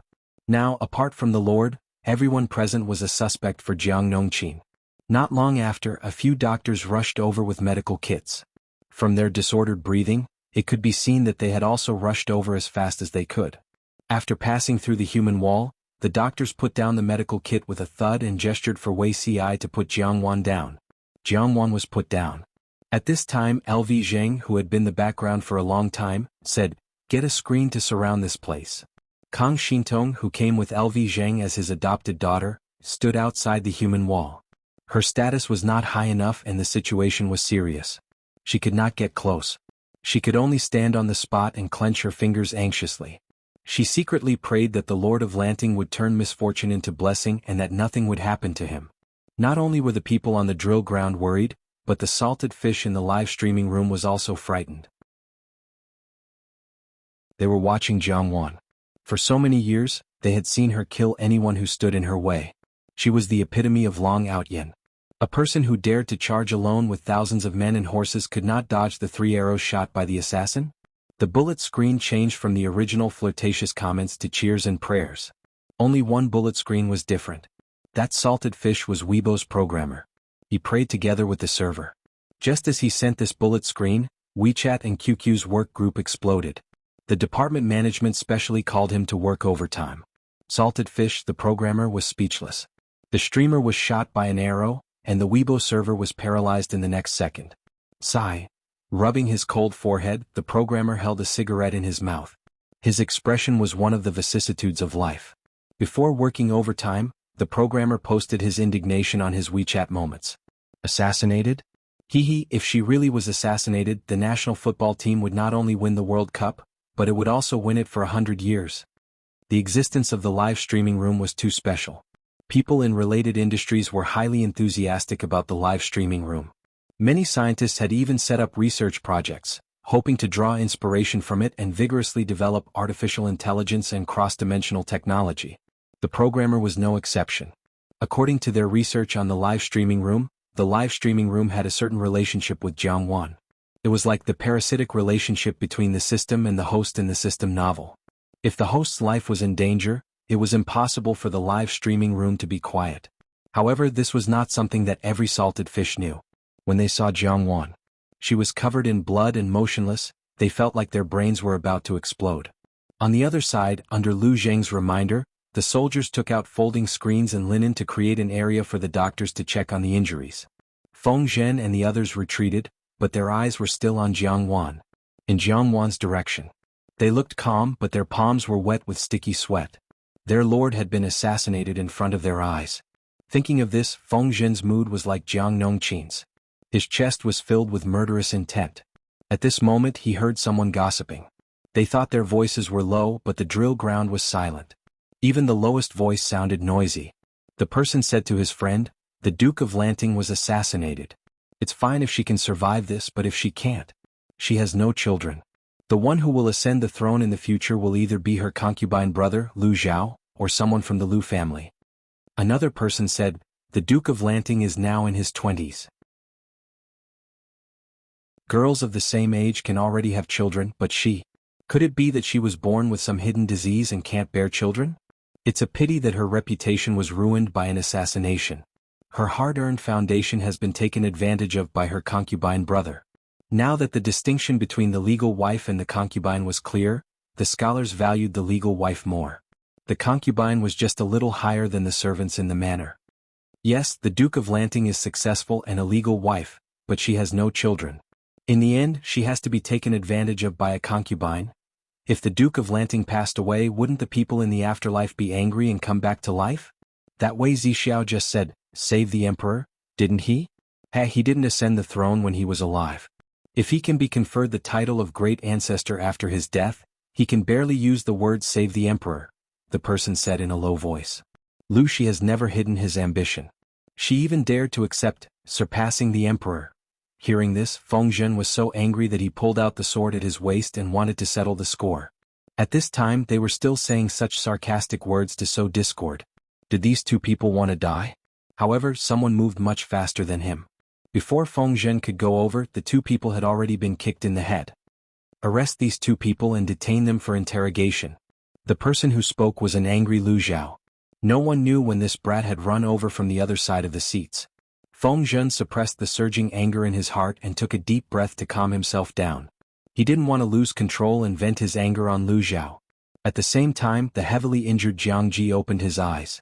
However, Ji opened her eyes and raised her hand to push away the doctor's action. She used Wei Si's strength to lean in his arms. She pulled out the arrow that was deeply embedded in her shoulder with a little force with her right hand. "I'm fine." The doctors, Wei Si and Jiang Nongqin, looked at the blood flowing out of the wound on her shoulder and fell silent. Wei Si's hands that were holding her arms tightened slightly. He ground his teeth hard as if he was holding back something. The doctor saw Jiang. Ji woke up and pulled out the arrow herself. She was in a daze. "Jiang?" Ji didn't see Wei Si's expression and looked up at the other person. "Nongqin." Jiang Nongqin didn't have time to think about what had happened. She only knew that her lord was fine. That was enough. "I'm here." Later, Yu and Zixiao will continue to preside over the assessment and comfort the students. Don't let this affect their results. Jiang? Ji had her own plans, but she didn't want to affect the students' results. This assessment had a great impact on their futures. Jiang Nongqin didn't agree immediately. Instead, she looked at Jiang Ji awkwardly. Ji Yunshu's lips moved, but no words came out. After a while, she bowed her head and cupped her fists, saying hoarsely, "This general obeys." As he spoke, the doctor took out a hemostatic powder and sprinkled it on Jiang Xiang. The wound on Ji's shoulder, was the arrow aimed at Jiang? Ji's heart came, but Jiang? Ji was not a vegetarian. She easily avoided the vital parts, but in order to make it look like she was seriously injured, she purposely made the wound bigger and let the blood flow out. Looked very scary. In fact, as long as the bleeding was stopped and the wound was bandaged, it would be fine. Wei Si glanced at the arrowhead, then looked at Jiang Yu. For the first time ever, the back of Ji Yunshu's head disobeyed the order.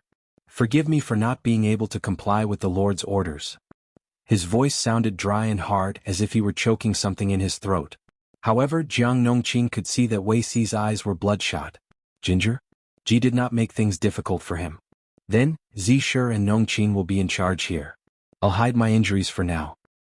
"Is this intentional, my lord?" Jiang Nongqin asked the question in her heart. At the same time, she felt an indescribable anger. Which villain was worth the lord hurting herself to plot against? Who was worthy? Jiang? Ji said, "It's just a chess piece." Although she said that, the pain in her arm still made her frown slightly. Wei Si became even quieter after hearing this. He only held Jiang Xiang in his hand. He just held Jiang Xiang's arm and loosened his grip. Jiang Nongqin did not ask any more. She trusted Jiang Xiang wholeheartedly. "Jiang Xiang?" Ji's injury was not fatal, but she was a little dizzy after losing so much blood. She leaned back and nestled in Wei Si's arms. "Zixiao, carry me back." No one knew what was going on in his mind. He felt a long-lost familiarity from the Lord. This familiarity was no different from Her Majesty in his previous life. In a trance, Wei Si saw the shadow of Her Majesty in his previous life. Even the scheming smile on her lips and the coldness in her eyes were exactly the same. Every time this happened, Wei Si always felt that the person in front of him did not belong to the secular world. Her body was in the secular world, but her heart was out of it. She looked at everyone coldly as if she was watching ants fight. Her eyes were full of contempt, mocking how naive and ridiculous the scheming of the people was. Wei Si said, "Yes." The screen was removed. Jiang Xiang left the drill ground under the protection of the guards. Jiang Nongqin stayed behind to deal with the aftermath. When everyone heard that the assessment would continue, their faces were as colorful as a palette that had been overturned. The life and death of the main character was unknown. How could they have the mood to watch the assessment? However, Jiang Nongqin said, "My lord is highly skilled in martial arts. The thief only suffered superficial injuries. After being bandaged by the doctor, he is fine." Everyone was speechless. If he was really fine, why did he leave in a coma? The wound was on the left side of his chest. No matter how they looked at it, he did not look fine, let alone a superficial injury. Jiang Nongqin saw that she could not reason with him, so she used force to threaten him. This trick worked. The drill ground quietened down in an instant. Jiang Nongqin calmed the remaining examinees with a cold expression, indicating for them to continue with the assessment. The assassination of the Duke of Lanting was a big deal. These students had been protected by the academy for many years. They had not experienced the hardships of the wind and rain, so their hearts were not strong enough. Therefore, few of the remaining 20 students performed normally. However, their foundation was still there and their scores were not bad. When the examiner announced the new round of scores, Not many students cared about this. They were all concerned about Jiang Xiang. Ji and a few clever students turned their eyes to Feng Zhen, Feng Jin, and the others, hoping to infer from their expressions that Jiang Xiang was Ji's specific situation. Will the Duke of Lanting be fine? Sun Lan's tone was a little weak. Feng Yi said with certainty, the Duke of Lanting will be fine. The two of them were no longer interning in the military camp. They were only students who had not graduated from the Golden Scale Academy.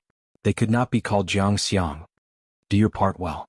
Feng Yi added, Father and the others have not panicked yet. How can we panic? In reality, Feng Yi was not sure what to say. His eyesight was excellent. He could see where the arrow was pierced. Even if it was not the center of the chest, it was not far away. The heart, brain, and throat were the three fatal points of the human body. The heart was fragile. Even a graze could kill. Little did he know that the arrow was indeed aimed at the heart, but at the last moment, Jiang Xiang grabbed it with her right hand. She even fiercely stabbed the arrowhead into her left shoulder to create the illusion that the wound was on her chest. Zixiao, it hurts, Jiang Xiang? Ji hummed softly. There was a rare hint of coquettishness in her tone. Wei Ci did not answer and asked him to make a special appointment for Jiang Yan. Ji's trusted physician came over to clean her wound. The arrow was specially used by the soldiers in the military camp. The arrowhead had a special structure. When it was pierced into the flesh and pulled out, it could hook out the skin and flesh. Wei Ci was more worried about the filth on the arrowhead. It would be troublesome if it caused the sequelae of high fever and pus. History told him that many famous generals died like this. They did not die on the battlefield but from the filth on their wounds. The sequelae he mentioned was called tetanus smiley-faced, Engel, or in the salted fish dimension. The physician bowed and said in a low voice, I'm sorry to have offended you. After that, he took out a clean pair of scissors and cut off Jiang Xiang's sleeve and shoulder. After saying that, he took out a clean pair of scissors and cut off Jiang Xiang's sleeve and shoulder.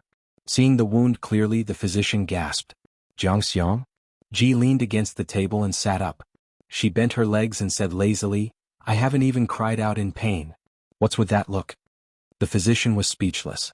She didn't cry out in pain? Then who was the one who shouted, Zixiao, it hurts? Her wound was already blooming, yet she was still so stubborn. I didn't expect her to be such a person.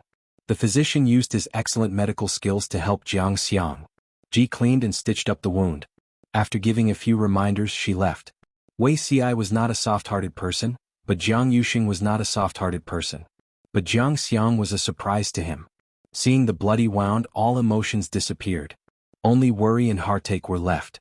The assassins this time, do you know who sent them, my lord?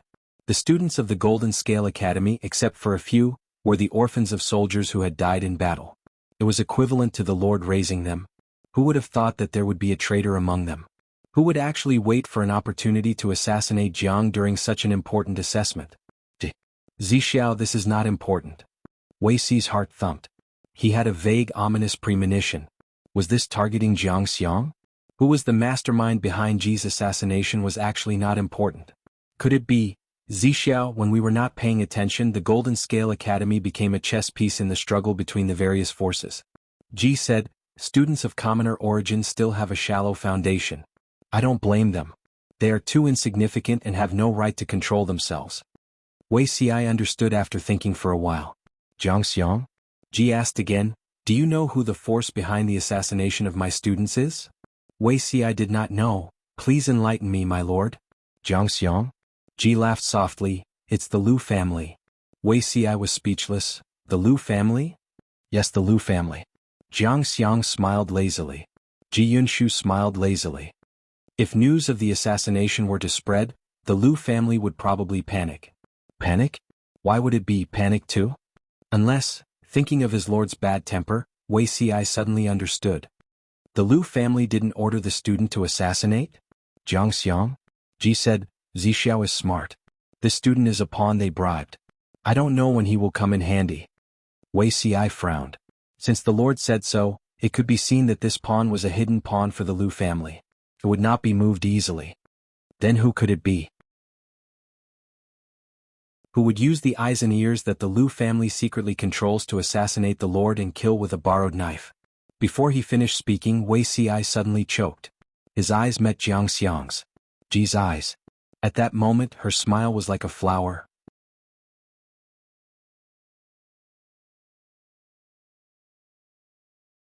Chapter 1787. Wuxia pursed his lips. Did he really think that he and Jiang Yi were in the same boat? When he and Jiang Shao looked at each other, his mind seemed to be sucked away by that pair of misty, deep eyes. At this moment he forgot how to speak and at the same time forgot how to respond. Jiang Shao. Seeing his dazed look, Ji burst out laughing. Ignoring the injury on her shoulder, she got up and walked to Wuxia. Her uninjured right hand caressed his face. The action was intimate, like a lover whispering softly, revealing an indescribable decadence, making Wuxia's ears turn red. If this action was done by a hooligan, it would be frivolous. But the person in front of him was Jiang Shao? She and Wuxia could be considered as an unregistered husband and wife. This intimate action added to the fun. Are you afraid of me, Zixiao? Jiang Shao. Ji's lips curled up. Wuxia then realized that his lord's lips were very pale and thinner than usual. Afraid? Where did this come from? Wuxia regained his senses and covered Jiang Shao with his warm and broad palm. Ji gently rubbed the back of her hand. I'm just a little confused. Why did you do this? Do you still remember what you promised before? Why did you put yourself in danger this time? In his previous life, Wuxia might not have realized it, but in this life he could see it very clearly. His lord was best at tricking people. For example, this time, wasn't the so-called mastermind behind the scenes the person in front of him? Wuxia was not angry at her tricking people, but at her disregard for her own safety. She actually took the risk and came back with a body full of injuries. Jiang Shao. Ji heard the second half of the sentence and immediately felt guilty. She tried to retract her hand. Unexpectedly, Wuxia, who had always been gentle, also became tough for once and grabbed her hand suddenly. The two of them were in a stalemate, looking into each other's eyes, neither willing to give in first. After a long time, Jiang Shao? Jixian was terrified.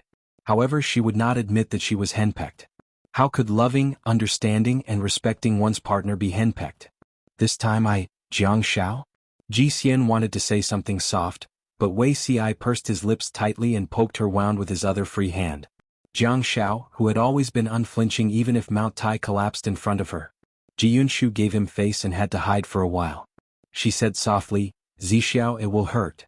She thought that by acting coquettishly and giving in to Wuxia, she would be able to pass this hurdle. She did not expect Wuxia to have his own tricks up his sleeve. Is my lord really in pain? A certain someone who could keep a straight face even when his hand was severed showed a sincere expression and nodded his head as if he was pounding garlic. She was a patient now.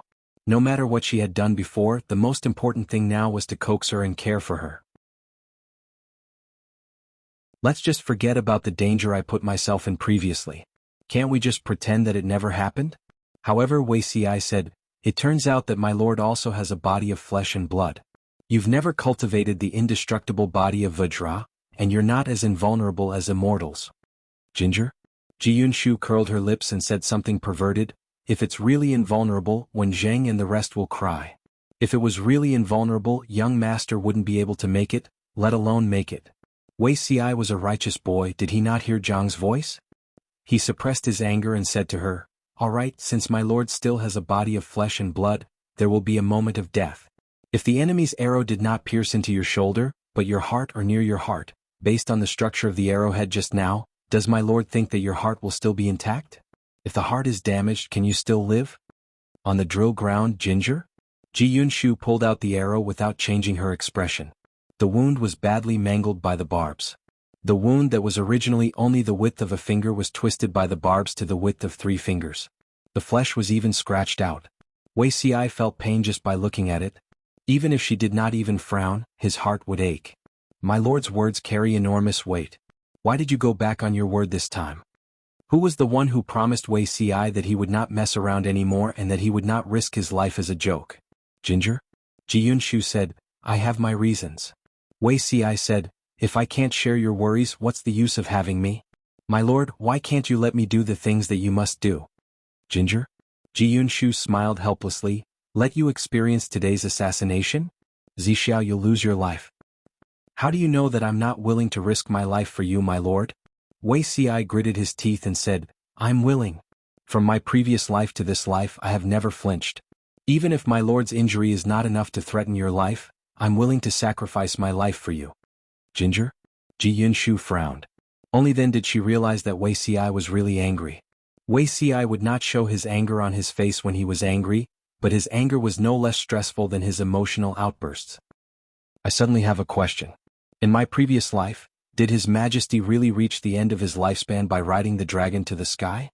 Wei Ci did not know why he thought of this. The more he thought about it, the more upset he felt. As intelligent as he was, he could not sort out these messy emotions. Did he risk his life again? Not waiting for Ginger? Ji Yunshu opened her mouth. Wei Ci said with reddened eyes, no matter if His Majesty really rode the dragon to the sky or if he once again risked his life to clean up the Qing dynasty and eliminate dissidents for His Highness Jiang Yan. No matter if His Majesty is dead or alive, Wei Zixiao is really dead. He committed suicide. Ginger? Ji Yunshu's expression was solemn. My lord, you naturally have your reasons for doing this. As a subject, I shouldn't ask too much. But Wei Ci is not only your subject but also your lover, right? Wei Ci asked her, if my lord makes the first move, do you think I will die for my lord or for my love? Ginger? Ji Yunshu said, I have to do it. But you can remind me, Wei Ci continued, this batch of students from the Golden Scale Academy is my lord's painstaking effort, and also my lord's. Because of you, I hope that they will be safe and sound more than anyone else. They are related to the future plans and even more so to my lord's great cause. You only need to reveal one or two things and I will naturally follow your footsteps. In my lord's heart, is Wei Ci a smart person or a fool? If he was a smart person with one or two clues, would he not be able to guess that Ginger? Ji Yunshu's thoughts would not be able to keep up with her footsteps? If he was a fool even if Ginger? Ji Yunshu told him the detailed information, he would not be able to understand her intentions. Ginger? Ji Yunshu did not give Wei Ci any time to react. Wei Ci's previous words were still lingering in her mind. In her previous life, not long after the news of her riding the dragon to bury the heavens spread, Wei Ci committed suicide. Whether his suicide was forced by the situation or voluntary, or both, the result was obvious. Wei Ci was dead. But what about her previous life? Was she really dead? She analyzed the information that Wei Ci had revealed and combined it with her understanding of herself. Ji Yunshu felt that it was unlikely. Perhaps it was another entrapment. However, this entrapment was a failure. It lost Wei Tsong the first high-spirited spirit, and also Wei Ci's life. When this guess appeared in her mind, there was a faint but not negligible stabbing pain in her chest. After a long time, Ginger? Ji Yunshu half squatted in front of Wei Ci, her line of sight level with him. She leaned forward and their foreheads touched. She sighed softly, I'm sorry, there won't be a next time. A mere 11 words lightly brushed away the suppressed uneasiness, anger, and bitterness in Wei Ci's heart. In the face of this person, his principles and bottom line were like a fart. My lord does not need to apologize. Wei Ci's voice lowered, but because of his anger just now, it was a little hoarse. Zixiao, you want to see Ginger? Wei Ci's eyes suddenly widened as if he had received a great shock. Ginger? Ji put her hands on his shoulders and laughed softly. The person that the world knows of will always be labeled as Lu Shi. Ji Yunshu's hand touched the base of his ear, her fingers pinching his bloodshot earlobe as she said, But, Zixiao, the name that you want to hear, the person that you want to see from the beginning to the end, isn't it Jiang? Ji? I want to tear off the identity of Lu Shi and restore the original name that we have been familiar with for many years. When she said this, Wei Ci suddenly understood the intention of the other party's scheme. The familiar entrapment, the familiar killing many birds with one stone. Her meticulous calculations and extremely coquettish operation had never disappointed Wei Ci. Jiang? Ji Yunshu said, most of the students in the Golden Scale Academy come from commoners, not even poor families. More than half of them have no parents and are all alone. Without relatives or family background, they can only rely on themselves. Unfortunately, they are just ordinary people and can only be pawns in other people's games. Everything is beyond their control. I said before, I don't blame them. If you want to blame someone, blame those who have extended their claws too far. Wei Ci woke up from the quarrel just now and immediately went into work mode. My lord, you mean, find a reason to flare up and chop off these claws? There's no excuse more powerful than the fact that I was assassinated and almost lost my life. Jiang? Ji Yunshu snorted coldly, I originally just wanted to get rid of these guys and at the same time beat up the others who didn't have time to act so that they would know their place. Most of the students in the Golden Scale Academy will be involved in politics. Whether they stay in the imperial court or be appointed as local officials, they have unlimited potential. Controlling them is equivalent to controlling the resources that they will have in the future. How could I allow this to happen? If I let those people have their way, will the imperial examinations in the future be for me and the country to nurture talents or for them to choose eagle claws? Wuxia said, but my lord chose Lady Lu. Lady Lu should have controlled that student a long time ago and used him as a hidden pawn that might come in handy in the future. In the end, my lord dug him out and even secretly impersonated Lady Lu to give the student the order to assassinate me. Fishing for justice, killing with a borrowed knife, and finally making Lady Lu take the blame for the assassination. Jiang? Ji Yunshu said, there's a reason why I chose Lady Lu. I want to make a clean break with them and at the same time, make them put away their ambitions. Making a clean break with them was to restore the name Jiang? Ji, and make them put away their ambitions because of my children? Jiang? Ji Yunshu spread her hands and said, yes, I still don't have any children, which made Lady Lu ambitious and have ideas that they shouldn't have. They set up more than one hidden weapon in the Golden Scale Academy. They bribed a few more outstanding students who didn't have outstanding results. Those students have a promising future. Their studies aren't top-notch, but their temperaments are suitable for officialdom and they will be able to do well in the future. If they can stand firm in the imperial court, wouldn't it be equivalent to Lady Lu controlling real power? If my children can be born and grow up in the future, it'll be fine. If they don't or die young, they'll definitely advise me to adopt one. If I'm unfortunate enough to die, Lady Lu will benefit the most in the end. The people of Lady Lu that Wuxia had met before appeared in his mind. This idea is the idea of clan leader Lu Heng? The previous clan leader Lu Heng? Qingxi? Funashu? Since Lu Heng? Taunted Chu Song? Funashu? Kip Siyuan locust and collapsed? Locust blinked? Fukuhue? Swoosh sent health? In order not to affect Lady Lu Heng? Instigated by Miao Mei? Crotch. Now the clan leader of Lady Lu was Lu Heng, who was also Jiang. Ji Yunshu's cousin in this body. Wuxia and Lu Heng? Marriage? Hypocrisy? Nanny? Responsibility? Private hoisting reed? Jane? Hissing ridges and poking brimstone? On the contrary, the father and son were quite smart. Even if they had ambitions, they wouldn't give them to Jiang? Ji's weakness. Jiang? Ji Yunshu shook her head. It's not cousin brothers. The internal situation of the Lu family is a little complicated. This matter even implicates Gu Zhen, my stepmother. Why is Lady Gu Zhen also? Lady Gu Zhen will be involved because she also has ambitions. Ji Yunshu wanted to hide it, but thinking of her promise, she revealed a few words. However, her ambitions were not big at first. It was just that I fanned the flames and pushed her from behind. Wuxia was dumbfounded. 3 questions lingered in his mind. Who am I? Where am I? What am I doing? Why did the Lord plot against Lady Gu Zhen as well? Killing many birds with one stone, taking care of Lady Lu, the restless aristocrats, and Gu Zhen? Gu Zhen was ambitious, but the Lord had secretly connived at her ambition to expand it. It was too magical. Jiang? Ji said with a gloomy face, Gu Zhen is Lady Gu Zhen and I am not Lu Shi. This reason is sufficient. Wuxia was silent. This reason was indeed sufficient. Jiang? Ji continued, Gu Zhen's ambitions are not limited to being the Empress Dowager. I can give her endless glory and wealth, but a person's ambition is limitless.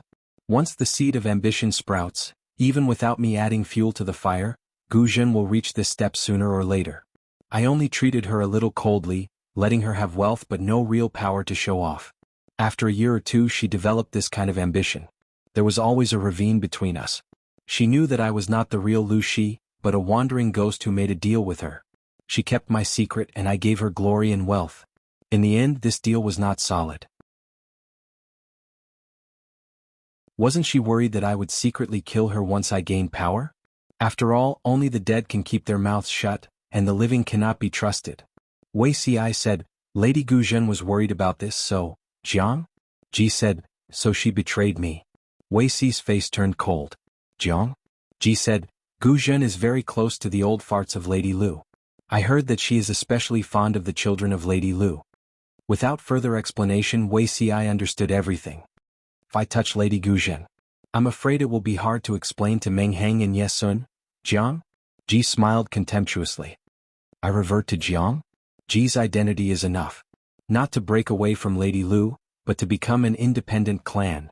Once she reverted to her surname, she would slowly deal with these people. Jiang? Ji had no feelings for Gu Zhen. The two of them were just collaborators from the beginning. Gu Zhen was the first to have ambitions. Jiang? Ji was just taking the opportunity to add fuel to the fire, to make her ambitions cross the line, and then find an excuse to kill her.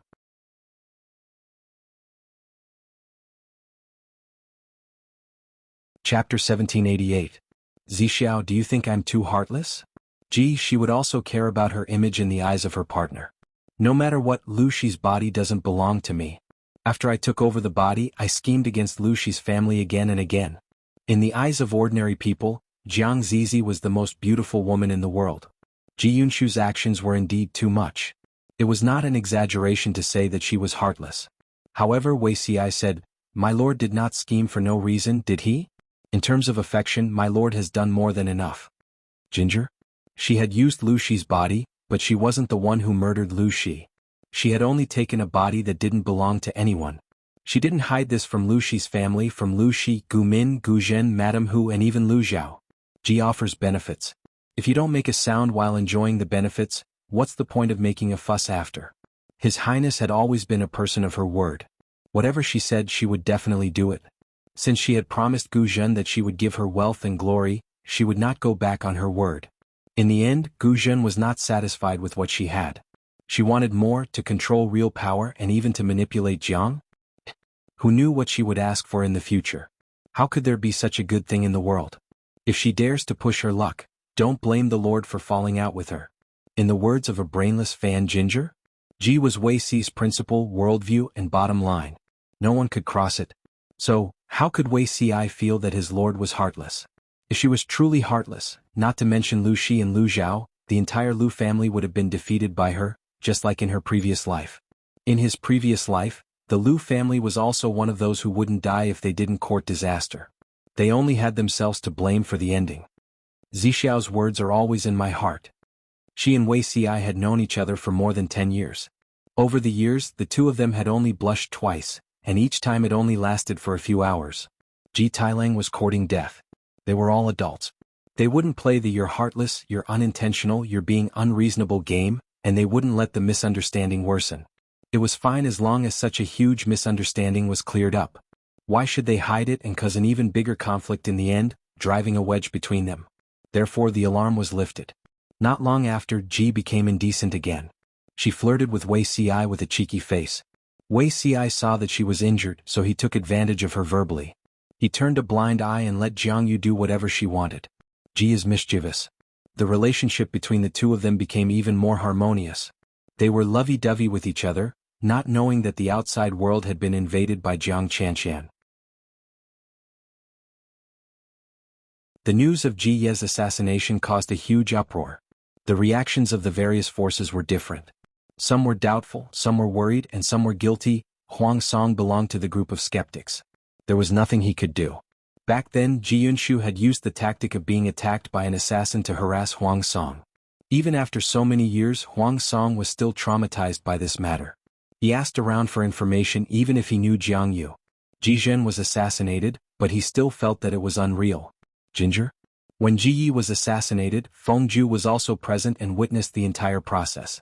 He said to Huang Song, "Even though I don't know the exact extent of her injuries, judging from the amount of blood she's lost, it's most likely serious." Huang Song didn't know how to answer. Even with his friends as witnesses, he still felt that the news was a little unreal. He said, "With Lanting's martial arts skills, I don't think we can make a conclusion too early." Thinking back to the Huangshui meeting years ago, when the feudal lords went to the imperial city of Qinzhou to protect the emperor, Huang Song still remembered what happened at that time. The one who left the deepest impression was Jiang Yu. Ji Yi used a ceremonial tablet to dismember the demon's body during the court meeting. That demon was dismembered in front of Huang Song.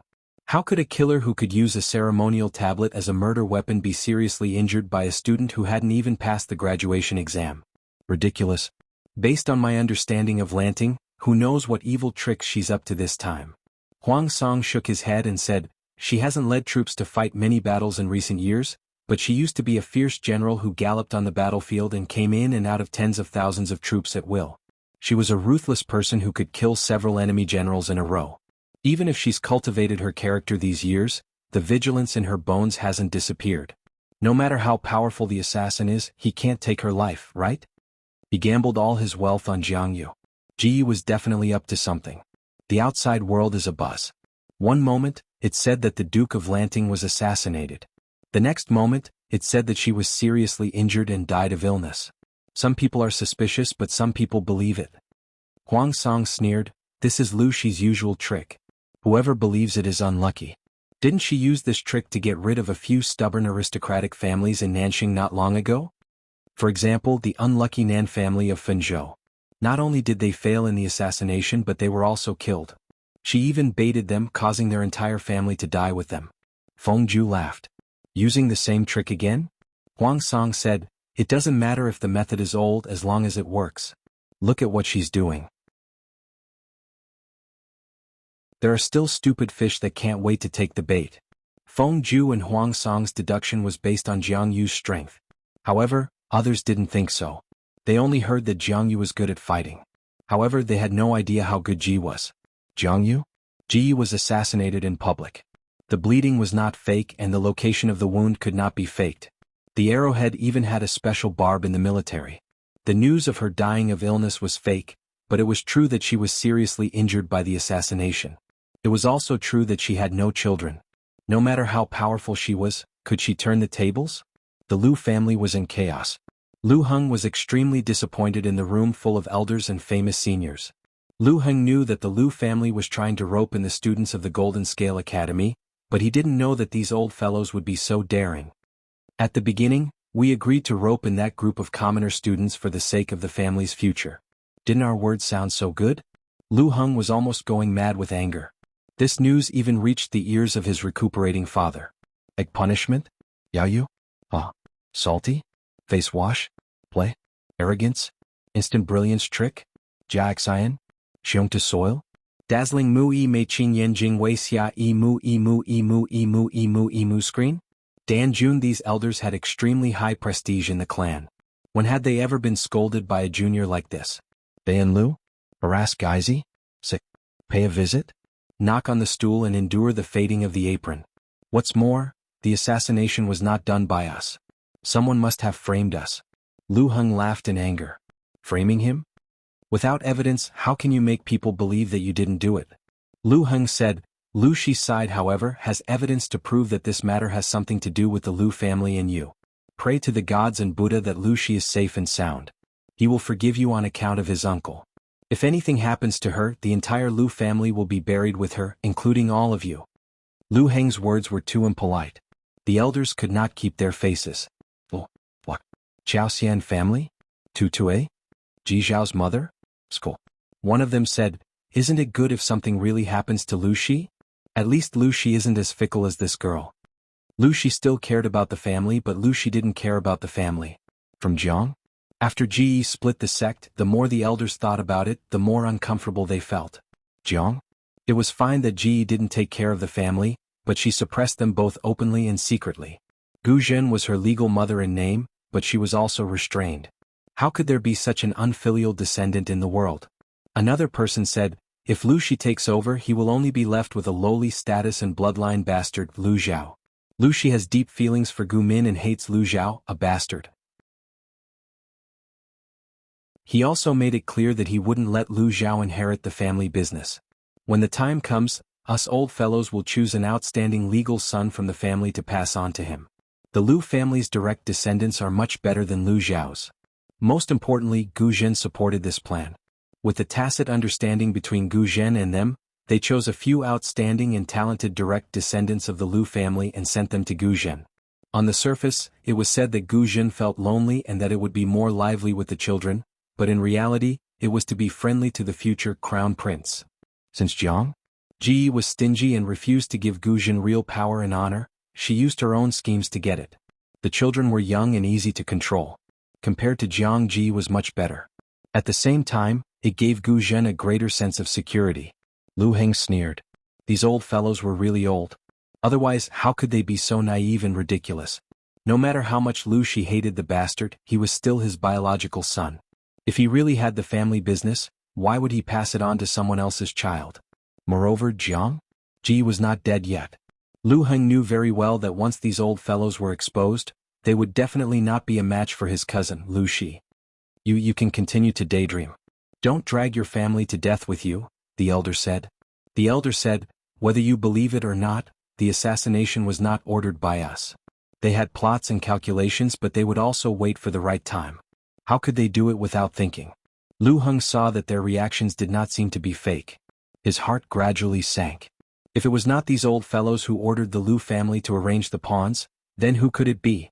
It was impossible for the pawns to assassinate Jiang without any instructions. Ji was not complaining that his name was too long. Investigate thoroughly. We must get rid of the Lu family. Lu Heng took a deep breath. If it did not work, he could only cut off his tail to survive. At the same time, the other families were also confused. This was because Lu Heng had sent people to investigate and found that the pawns arranged by the Lu family had also contacted several other families. Although those families did not know about this, they were framed just like that. Who exactly framed the Lu family could not be found out. What a joke. Jiang Ji had directed and acted out such a good show. Of course, he would not leave a bug for others to turn the tables. After playing people to death in one go, how could he give people a chance to turn the tables? Apart from these families, the families that had secretly extended their claws into the Golden Scale Academy were also afraid.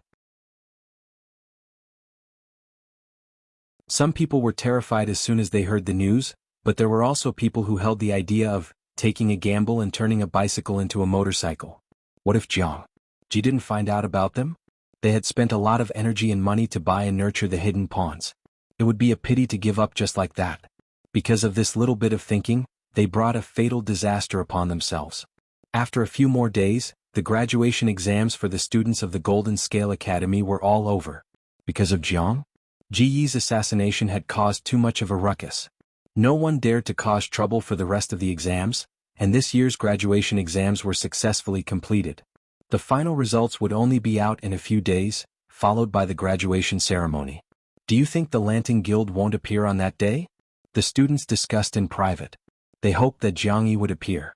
Ji would appear to give them more weight, but they were afraid of another assassination. It's hard to say. These days Wanzhou is in a state of panic. The atmosphere at home is heavy and tense. I don't even want to go back. Jiang? As long as Ji didn't appear in front of the public, they wouldn't know the specific situation. Until the day the results were released, there was an earth-shattering development. Changxing ran to the Feng mansion early in the morning to find Feng Yi. The latter had just finished breakfast and was practicing boxing. Brother Rongli, what day is it today? You still have the leisure to practice boxing? If you don't go now, you won't be able to squeeze in later. Changxing grabbed Feng Yi's hand and pulled him out. She nagged, the results are released today. Brother Rongli, aren't you curious? Feng Yi was rather relaxed. He said, what's the hurry? Sooner or later the scores won't change. Today was the day the results were released. It would be uncomfortable for them to squeeze in with the crowd. It would be better to wait for the crowd to disperse before going. Changxing stomped her feet angrily. I'm worried about Brother Rongli. I want to be the first to know. Feng Yi smiled. But I don't want the precious Changxing to waste her energy squeezing in with the crowd. I'll go with you after lunch. Under Feng Yi's comfort, Changxing managed to calm down. The two of them hadn't said a few words when Sun Lan hurried over. Did Lan also ask me to see the results? Sun Lan walked as if she was flying. She had not even caught her breath. What results? Something big happened. Feng Yi said, what happened? Sun Lan said, Lord Lanting woke up. That's a good thing. Sun Lan said, if that's the case, it's certainly a good thing. But Lord Lanting. Sigh, I don't even know how to address him now. Feng Yi and Zhang were at a loss. How to address him? Naturally it was Lord Lanting. Soon Feng Yi knew why Sun Lan said that. Last night, in the middle of the night, Lord Lanting, who was rumored to be seriously injured and in a coma, woke up.